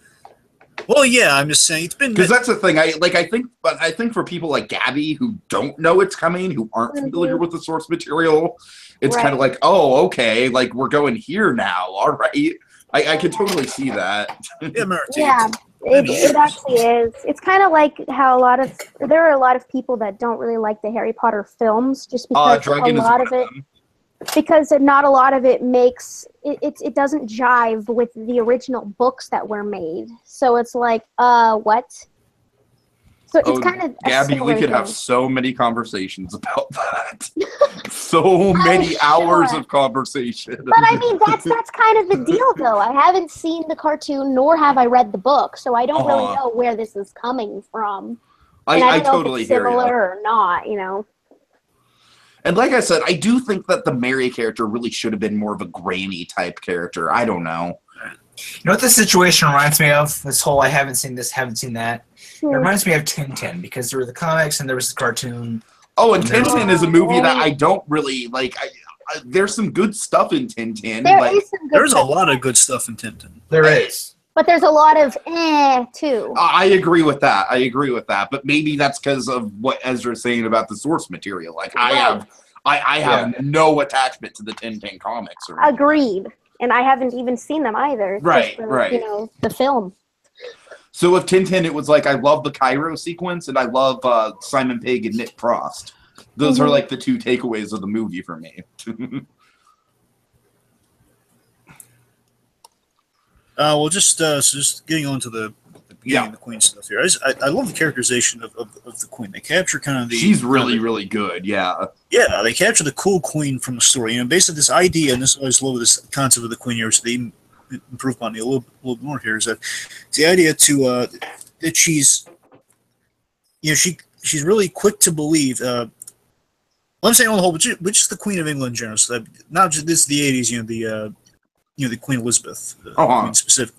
But just in general with the Queen of England, I would like to believe that the real Queen is pleasant as she's depicted in various medias. I would like to think that, and that's why I'm very sad. I think that's kind of wishful thinking, Dragon. But I know, I'm just saying, I would like to think she's as pleasant as I've never seen really a bad Queen in media. I'm saying this is kind of the best Queen I've seen. To be honest with you, it's like, oh my gosh, she's so darn nice, and she's so open-minded and polite, and she's getting for anything. I'm all for this Queen. Dragon is this man is a sucker for pleasantries, folks. But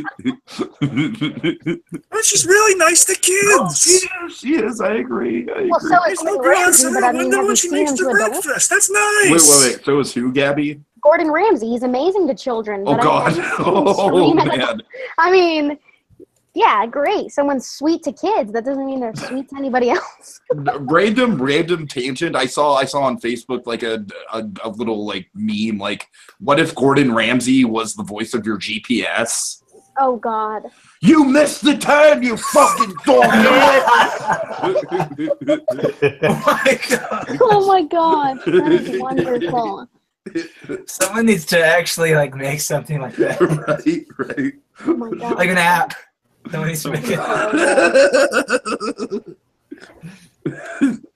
Or like a Gordon Ramsay Siri. Oh God, Gordon Ramsay Siri. Oh no.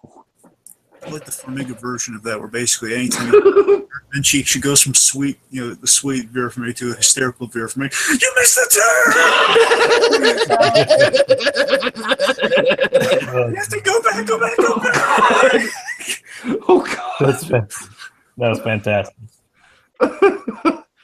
Okay, I just want to point out, this guy, he changes accents every time he speaks. I did not notice that. Yeah, like the first time he speaks, he sounds American. The second time he speaks, he sounds British. Yes. Later in the banquet hall, when he's talking to Sophie, he sounds Irish. I swear to God, I'm not making this up. No, I agree. You know, yeah, that reminds me of this. have you ever seen Hancock, the Will Smith movie? Yes. Do you remember the bad guy in that? He kept switching accents in that movie. No, I don't, Dragon. I'm sorry. It's been a while. Well, take my word for it. The guy changed his accents in that movie like crazy. All right. So yeah, it's really nice seeing here. This is one of my favorite reveals in the movie, I think. Oh yeah, this is Spielberg magic right here. It is. Of course, at first the Queen's just kind of like, "Well, come down, dear. We'll get you situated and we'll help you out." I love that we don't drag it on like the whole like, "Oh, he didn't show up, so we gotta like drag it on." So like then he eventually shows up in another scene, and to think she's crazy. I love we cut through that instantly. It's like she's gonna. Yeah, like there's a little moment of doubt. Yes, like we don't have like the conventional by numbers doubt scene of like, "Oh, she must be crazy. Let's get her someplace." And I love that the Queen, that she makes the Queen promise not to harm the BFG, and she keeps her word. That's really nice. Yeah, totally, totally. Of course, they want to make her look like the good guy. I mean, if they wanted her to be the bad guy, then she would have been like, haha, bitch. but seriously though, reading into that just a smidge of that again with the I think the idea is it's like a fanciful, like from a kid's perspective, if all your authority figures kind of let you down, in this case they're non-existent, you think like kind of the head honcho of the authority figures would be ideally kind of like better than the rest for all of them to kind of take an example from. So that's why the Queen's probably as nice as she is in this story.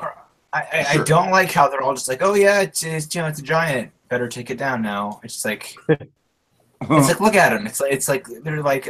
Okay, listen to this guy. He sounds freaking British. Hold on. See? You see? The first time he calls the guards out, he totally has an American accent. All right, I'm sorry. I don't mean to get fixated on that. All right. I completely agree, though. Good. I'm glad I'm not crazy, Kathy. You are not crazy. Well, I am crazy, but that's an entirely different conversation. Amazing. That cloak looks so practical. Mm. And we get a lot of classic Spielberg like wide eyes in the scene. You know, like looking up in awe. Oh yeah. Oh God, I love the subtlety in Rylance right here. He's just like, he's got such a range of emotions. You know what I mean? Like, this is a really proud moment for him, but he doesn't really quite understand the significance of it. Yes, it's just he makes it such a great humble scene. You know, he brings with his performance, he brings such an earnest. Oh, hold on. I just want to point out this tiny little beat of music very much sounds like the Danny Elfman Spider-Man score. Okay, let me hear this. The da da da da. Yeah. It's the kid doing the face palm, still pretty funny. I guess kind of. I don't hear about It's so sad. Yeah. Ruler of Straight lines. That part, I was like, what? I love how this girl's like wincing because she knows, oh, boys can go horribly. She's like, oh. But seriously, just the earnestness and the charm that Rylance is playing here is just, it's great. Like just the right acting choice to play it in the scene. Like he's making all the right choices here. Hey, sisters. He's definitely a natural choice for the BFG. Oh yeah. Yeah, for sure. I love it. He knows he shouldn't be laughing, but he's laughing. He's covering his mouth here. It's just really. I mean, like, I am sure it's a completely different role, but this movie really makes me want to check out Bridge of Spies. Oh yeah, because I've been kind of like sour on Bridge of Spies from what I've heard of it, but not as sour as I am on Warhorse. It's a Warhorse. I'm sorry. He's a Warhorse. You know, I've never seen Warhorse. I just want to clarify. Did they actually say Warhorse like that in the movie? I literally heard a review of the movie. Like, that's where I got that joke from. Is that, like, one of the people who reviewed the movie, that's literally how they talk. It sounds like Vinnie Jones has been reviewing No, basically how they do it is it's like A-R and then OR. So it's like OR-ORS. Sounds like BoJack Horseman's next movie. Like he's like a horse that's armed. It's like a kung fu movie. He's armed with an oar. Oh my god! I'm sorry. They need to reference Warhorse and BoJack Horseman. They've referenced it. Did they? Okay, that's good. He tried to get me Warhorse. I didn't need the actual Warhorse. Okay, so really quickly, I said, this is something that we've never seen explained in the book or the animated film or anything. And it's just like, I'm so glad that they took the time to like visually demonstrate it. Oh yeah. How does a giant fit inside a castle? Like this. Right. I love how the confused looks and all the guests like, okay, there's a giant in here. They're like air traffic controllers. Well, the guys with the light up cones on the tarmac, just like waving them in. Boltzwinkles. What was that? What was that? And again, I love that she's going to make an apologies for the giant. It's just like it's kind of they're a great trio in the scene. I love the practicality of this. Oh yeah. Oh yeah. They throw the cape on, and it's like a giant blanket. I love the giant briefcase as well. That's awesome. I'm sorry. I'm getting excited about the food porn that's coming up. Okay. Can we call it something other than that, please? It is totally food porn, right? Food magic. There we go. Food magic. It's something. Oh yeah, seriously, this scene is one of my favorites in the movie. Again, it's kind of the one is just the ridiculousness, but the charming ridiculousness of like she went. I mean, the queen is such a hostess. She really. Oh yeah! She oh my like god! On like a last within like the morning hour, she builds this table and like there's this chair put on the top of the piano. Like you got a giant chair. He doesn't even need a giant chair. She's going all out for him. Right. Yeah, I like these looks to Rebecca. It's like kind of. I don't know. To me, it's just sort of like it's a little lazy.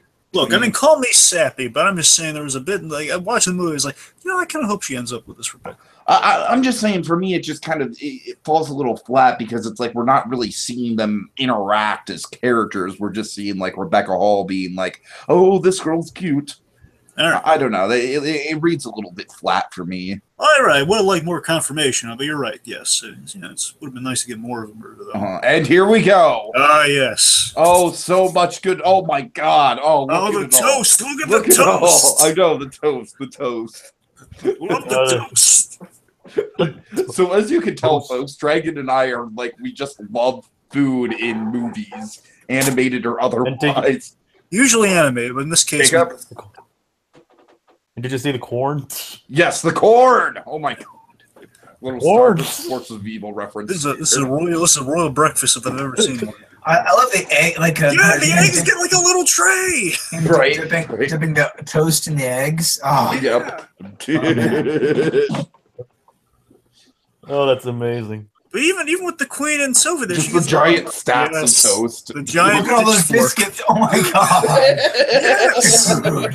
We're just all losing it over the food. All those biscuits. But again, it's like he's like a mini brick wall made of toast. Right. And he's complimenting it to the queen herself. That's so nice. The fact that he's using a pitchfork as an actual yes, fork I love that. Yeah. And a shovel as a spoon. Scrumdiddlyumptious. I agree with you. So I like how the staff and everyone is kind of like warming to his vocabulary. You know, they're kind of seeing it as like, kind of like quirky and charming. And I like that we're building some sympathy. Basically, the queen's getting to know the giant a little bit through, like you mentioned, that he eats snozcummers, which tastes terrible. That's the only thing he has to eat. You get some sympathy points built with the giant. Sure.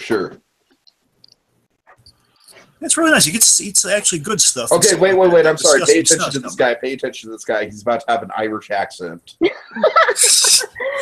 I honestly love that you, I love that you keep pointing it out. I think it's great. There was this, right here. Now there's a deleted He's scene. magnificent, your giant.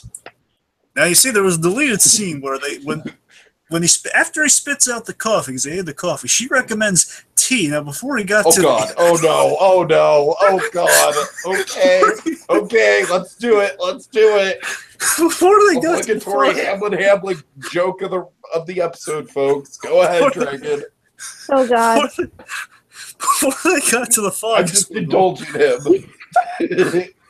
See, after he spits out the coffee, they're going to the next beverage, which was tea. And we had Howard Hammond looking like the best darn British servant you ever did see. Oh, he was looking so proud of himself, and he was walking over the tea. Basically, and then after he pulled out the fog sweet, like the queen or someone held up like a hand, like, no, don't do it. And just like he looks all dejected and he leaves the room. That was the deleted bit.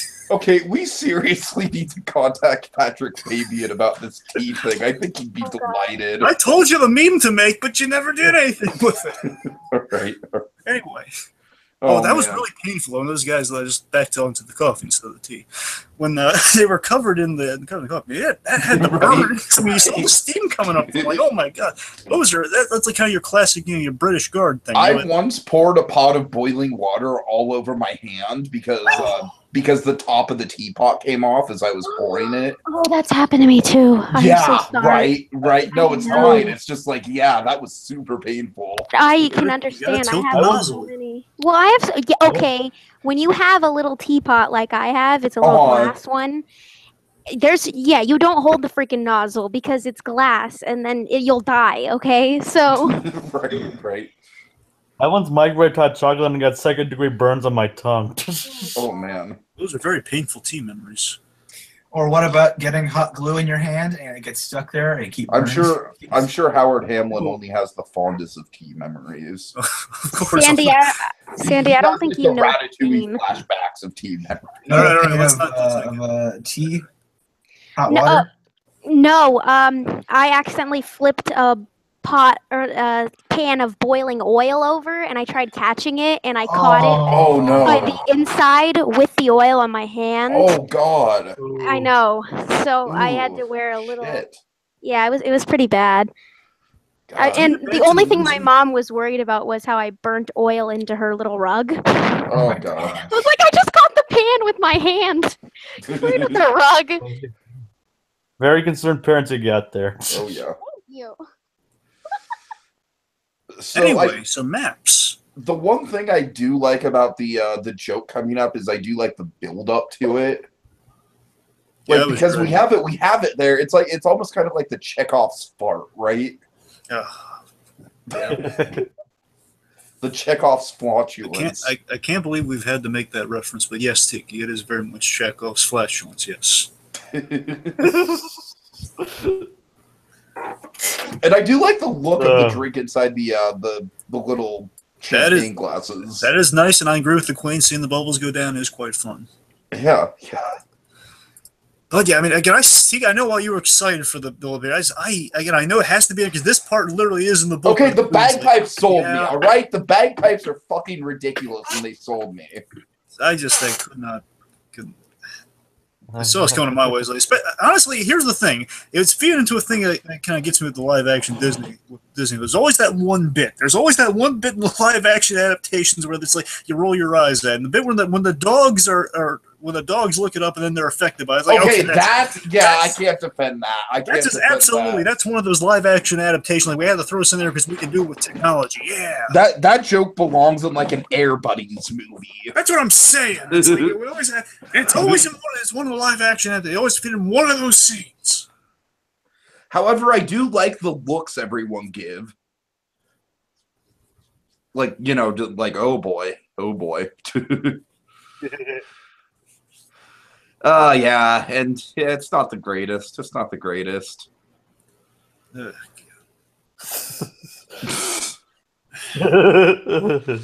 Really don't like this scene. Anyway.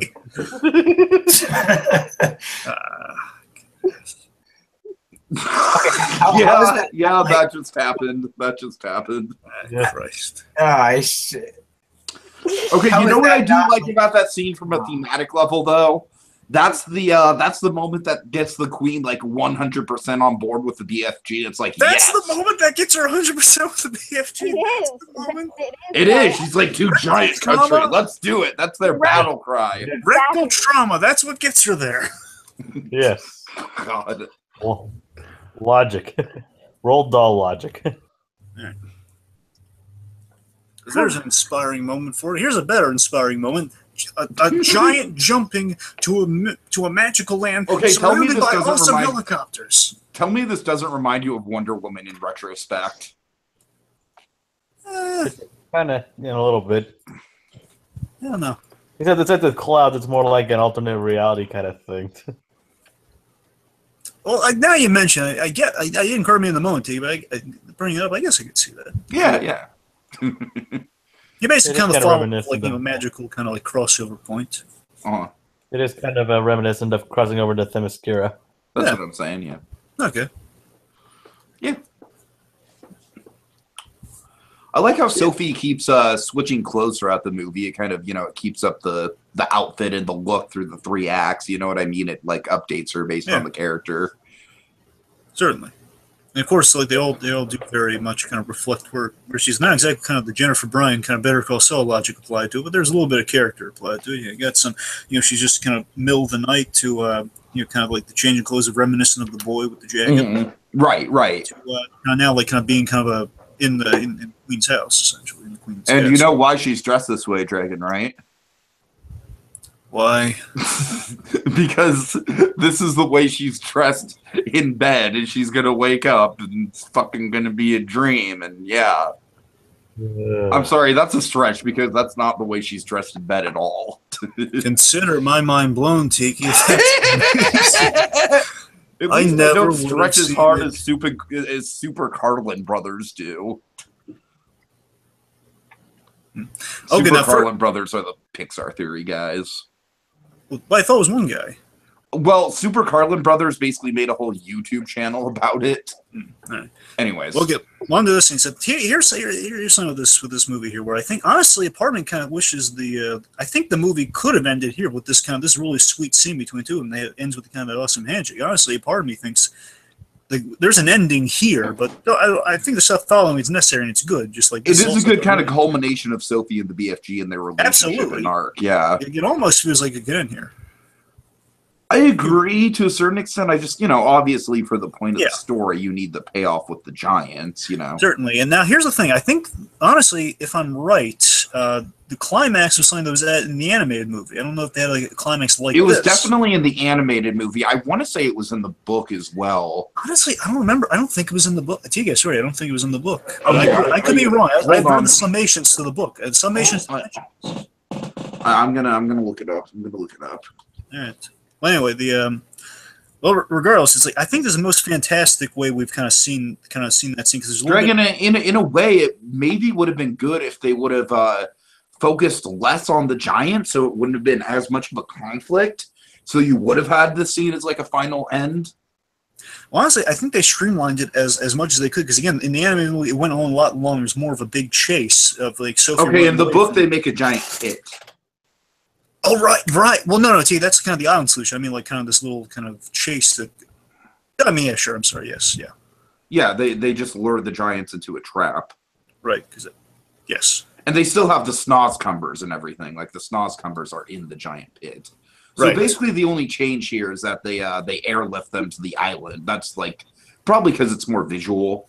Well, I meant like the whole the dream plot of like we're gonna give them nightmares so they feel guilty and stuff. That's stuff I don't recall in the book. Oh no! Yeah, you're right. You're right about that. Yeah, I'm sorry. That's the climax actiony thing I'm talking about. In the anime film, they have the whole chase where basically it's like Sophie's being chased by flesh. Well, honestly, it's not even Flesh Eater because they have like two main giants. There's Flesh Eater in the beginning. With the one with the goofy mustache in the anime film, that's Flesh Eater, and they have like another big intimidating one that's kind of chasing Sophie at the end. Mm-hmm. But there's a really nice sentiment here. But essentially, what's kind of going on in this really. You know what, Dragon? The more you're talking about it, like, yeah, I kind of agree. This maybe would have worked very nicely as like a Close Encounters or ET style ending. Yeah, especially given the ET writer. But yes. Again, like this, and really, what's really nice about kind of what's said in the scene. It's about it's him basically explaining kind of what the Fizz Wizard is. It's basically describes what the dream is. It's basically have like the human goal in life. It's like having a family, having a future, and it's so wonderfully said by Mark Rylance. The whole, there's a little bit of despair, but that's all him breaking down what the components of the dream are. Because as we saw, he knows what goes into mixing that. It's all worth it in the end, though. And I think subtly, what Rylance is playing is that's the realization that he can't keep Sophie here. I mean, he can visit her. He just can't keep her here because that's like she's living too much of a fantasy life instead of the real life that she dreams of. Mm-hmm. Yeah, really nice sentiment. Real nice kind of payoff to the whole Sophie's dream thing. Yeah. Which does inform the very end when we get to it. Sure. I do love like all of them though. Again, while it doesn't look as spectacular as some of the other stuff, I love the logic that they're all like feeling super guilty. I mean, I love just kind of the Roald Dahl kind of come up and vibe I'm getting through all this. It's a funny sort of like it's almost kind of like a Doctor Strange style defeat in a way. In a way, yes, it's very much obviously not exactly the same thing, but it's still sort of like defeating the villain through like mental cunning. You know what I mean? Yeah, I love that it's like a violent, like we take down the bigger guy. It's like I just love how it feels so nice and kind of moral almost. It feels, you know, like I love the comeuppance for our giants, especially with the island thing, which we'll get to. Shortly. But, you know, and this is nice. Like again, he doesn't really fight him. He just kind of shoves him off here, and I love that when he has him, because he's way outclassed by this guy. He just holds him up there like a doll, and he tells him, "Look, flesh lump eater, it's over, boy. You know, it's time to start." He's trying to reason with him. Yeah, that's great. That's great. Yeah, and it's really nice is that we don't have to see our beloved character get pummeled any. Really, like, you know, like fist to the face, because that may have killed him. I gotta go say that may have killed him. Wait a minute. So you'll say that the fist to the face will kill him? Oh, God, the point is like a point blank punch from that. I'm saying not. It's gonna keep laying into. I'm saying like, plot mandated injury. Basically. And this is honestly the only real kind of action climax we get here, where it's like, you know, just kind of running away from like basically all the chaos going on here, which is that's like all the climax really needs. So I'm all in favor of this versus kind of like a big old drawn out chase. Right. It does feel a little thrown in there, but it's not really harmful. Spielberg kind of working in some Saving Private Ryan stuff. Oh god, if there was a version of Saving Private Ryan like this and Tom Hanks was running away from giants. Saving Private Ryan with giants. Hell yes. Oh my god, sign me up. And it's like basically like at the end it's like one giant is holding Matt Damon. Oh god. You know, like King Kong holding the princess. Oh man. Tom Hanks and company going after him, taking him down. Oh man. Okay. Hey, seriously, this is really nice comeuppance. Again, with the subtle acting on Rylance's part, he's just like, oh, just look of relief and happiness on his face right there. So honestly, this comeuppance I think is a little better than the pit because it's. I think it is too. They're being also. Can I just call this island the Diet Coke version of Skellig? What? Of what? Skellig Michael Island. You mean Skelling? Skellig, yes. From Star Wars. The island from the end of Force Awakens. Okay, I got you. Skellig Michael? You mean Skellig Michael? Yeah, Skellig Michael, yeah, however you pronounce it. I'm sorry, we've said Skelling just for short before I said it was a little lost. Mm-hmm. Yeah. That was Skellig. I don't know. All right. Sure, yes. Yeah, it's really like, you know, like when they kind of land in the water, so it's like, of course, like driving a cat in water, essentially. And then they're basically living out their days like the BFG was forced to live out. He has to eat this horrible, the horrible snozcumbers all day. And so it's really bad for these guys because, you know, they eat, you know, human beings over the snozcumbers. Mm-hmm. That's all they're left with. And the fact there may or may not be like a food drive every now and again, but they have like tons and tons of seeds to hold them over for the rest of their lives. And it's like it's the ultimate comeuppance without being violent. That's awesome. I kind of like how the last look we get of this guy is sort of just like accepting defeat, you know, just sitting down on the rock. The look of defeat. Yeah. Yeah, it's kind of neat that he's kind of also like subtly he's in a position where he would need to get in the water because he's all covered. And also kind of like I like how he blends into the mountain as it pulls away. Oh yeah, you're right. He does. It's cool. Like the rest of the giants, he's fading into the scenery. Exactly. Like the BFG was at the beginning. And it was all a dream. I was just about to say, it just turned into freaking morning so fast. It just turned into St. Elsewhere. Yeah. And I'd like to think that she's like she adopted her or something. That'd be kind of nice. I mean, Dragon. That's a pretty basic assumption to go on. I'd say you're correct. Right. What accent does he have now? Yeah, she gets to live with the queen all day. It would kind of be. It would kind of be, you know, stupid if she was like, "All right, we've had these adventures together. Go back to the orphanage. Bye." Right. Like that makes no freaking sense. I'm sure she would have set her up with a family or something. She wouldn't have put her back in the home. So the fact that it's implied she gets to live with, you know, in the queen's place.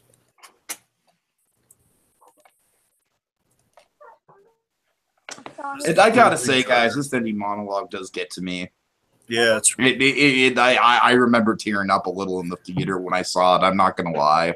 I remember that. I mean, one, I love that she mentions it here. Like, you know, when the idea, the dream that she can now have thanks to the big friendly giant is, you know, she can basically kind of see him all the time through the stream. Mm-hmm.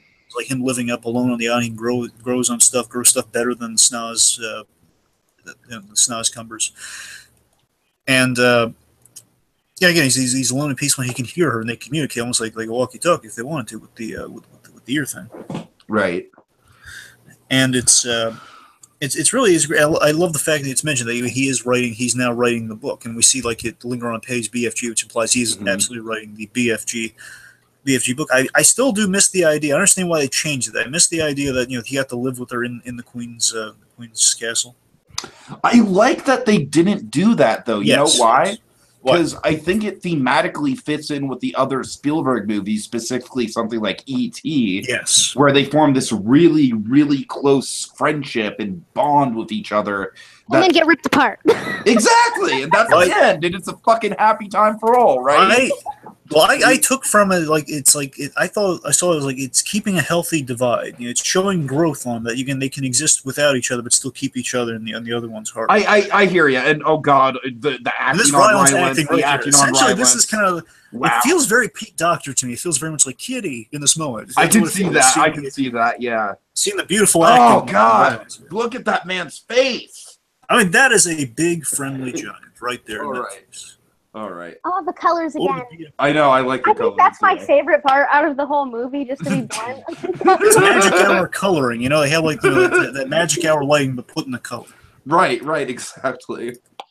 Oh man. All right, guys. I gotta say, this is definitely. Oh shit, we're getting the Netflix skip thing. Don't acknowledge it. I gotta say, guys, this is probably my favorite Spielberg month that we've done, at least this year. Maybe not from last year, but at least this year's lineup so far. This was a really, really good conversation. I think we had a lot of fun. We got out our gripes, we got out our nitpicks, we kind of talked through some of the stuff we really like about it. I just thank you all for this. Was a really good commentary, I think. And I had fun. Yeah, and just in terms of my final thoughts on it, like I totally understand where everyone's coming down. As I said, I am very closely tied to the book. I'm a big Roald Dahl fan in general, and the book is one of my favorites of his. And so I am very attached to the language of the movie and the plot, and so I think I can totally see like people who aren't familiar with the dialect of the book probably aren't going to be as enamored with it as I was, because agreed. Because I was not. I honestly, I didn't like it very much, but it's definitely not as bad as freaking Jurassic World shit. Oh yeah, it's definitely a better movie than Jurassic World. Definitely way better, but it didn't really. Well, wait, Jurassic World or The Lost World? Is it better than Jurassic World? The Lost World. I meant. Yeah. I think it's a better movie than Jurassic World. By far. By far, which is what, like... Sarah! I feel like there's some movies where, movies like this where it feels kind of weird, but, you kind of, it really helps to read the book, where you have movies like, like Matilda, where you don't really need to read the book, you just watch the movie, have a good time. Right. It's just... I don't know. It doesn't fit well into the category of just going and enjoying it for me at least. Well, it's a cute movie. It's a cute film. It has a nice meaning to it, and it all in all, it's not bad. It's just there were certain aspects of it that just weren't grasping. It's okay. There's so many ways that this movie could be better, but it's not a bad film in itself. It's not Spielberg's finest? Yeah. But it's not Spielberg's worst either. Exactly. So. I mean, I still think it's better than stuff like, like The Lost World. Exactly. Established. And I feel it was a good. Also, it's way better than The Terminal. Oh, come on! That was just for you, Dragon. Just for you. Just for you. I think this. Trying to avoid that. I feel like this was a good prick, you know that. And you don't know this about me through what, 4 years of? Yes, I'm a prick, obviously. And he enjoys it, so. I don't enjoy it, but my autism kind of makes me a prick. So tomato. I think the Sandy's point. I think this is a good first project for him and Disney to work on together. Yeah, I agree. I agree. I just wish Disney actually like supported the damn movie. Yeah. Because Disney does this thing where they'll like fucking bury good movies and promote Sometimes the hell. for big reasons. Oh God. It's actually more because of Finding Dory more than anything else. No, you're right. Like You're they right were- about that, Jacob. I'm glad you mentioned that. Yeah, because California Adventure bookends, folks, bookends. With California Adventure, one of the theaters was playing a preview for Through the Looking Glass. The other theater was playing a preview for Finding Dory. I understand Finding Dory. Like, I totally understand that. But come on, man. You're gonna... Nobody. Jack shit. I was actually one of the few people on the internet who was like vaguely like, I wasn't necessarily looking forward to Through the Looking Glass, but I was like, it could be good. It could be good because they've got James Bobbin in there. Like, I love the Muppet movies. Like, it was directed by the Muppet guy, right? The guy who did the Muppet Revival movie. So I'm like, it could be good. No, it was a shit movie, but It was pretty bad. but there was no hype for it at all. And this is a movie that could have generated hype if Disney would have actually like given it a chance to grow and to shine, you know? But they didn't. They really didn't. They just buried it. Yeah. They are all about the money. I'm not hating on Moana because it's not a bad movie at all, but it seems like they promote movies like that. They're just, To be honest with you, I'm kind of souring on Moana the more time has passed. as I was saying, I feel like they completely just dump the bucket on movies like this, which are, you know, and they're not Pete's like- Dragon. Pete's Dragon is another Yeah, movie from yeah. last year that was fucking amazing. That had that same sort of Spielbergian tone to it. and that- like Well, that that's not exactly. that and movies like that. Yeah, it did, Dre. Have you seen Pete's Dragon? No, I haven't heard really good things from people I know who have seen it though. So yes, it does have a Spielbergian tone. It really does. I love Pete's Dragon. It's way better than the original movie. I'll say that much. Anyways, I think you guys know where I was going with this. And just, you know, just promoting the heck out of movies like the Moana, which are just, you know, so much more generic with what Disney goes for. Totally. They're going for That's the animation kinda over the live action.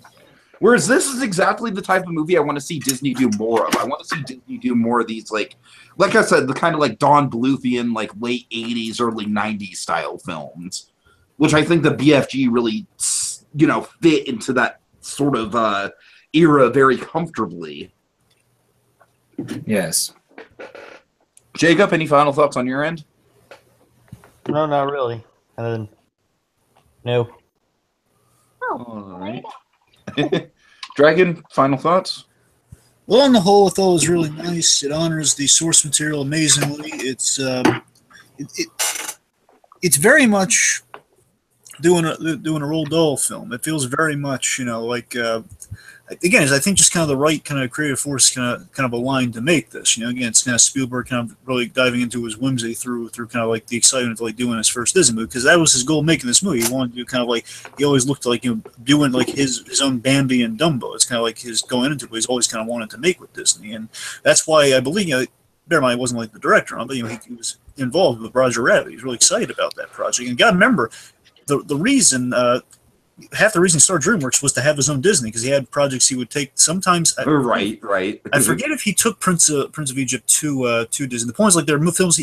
Prince of Egypt was his version of doing a Disney movie way back in the outset. That was.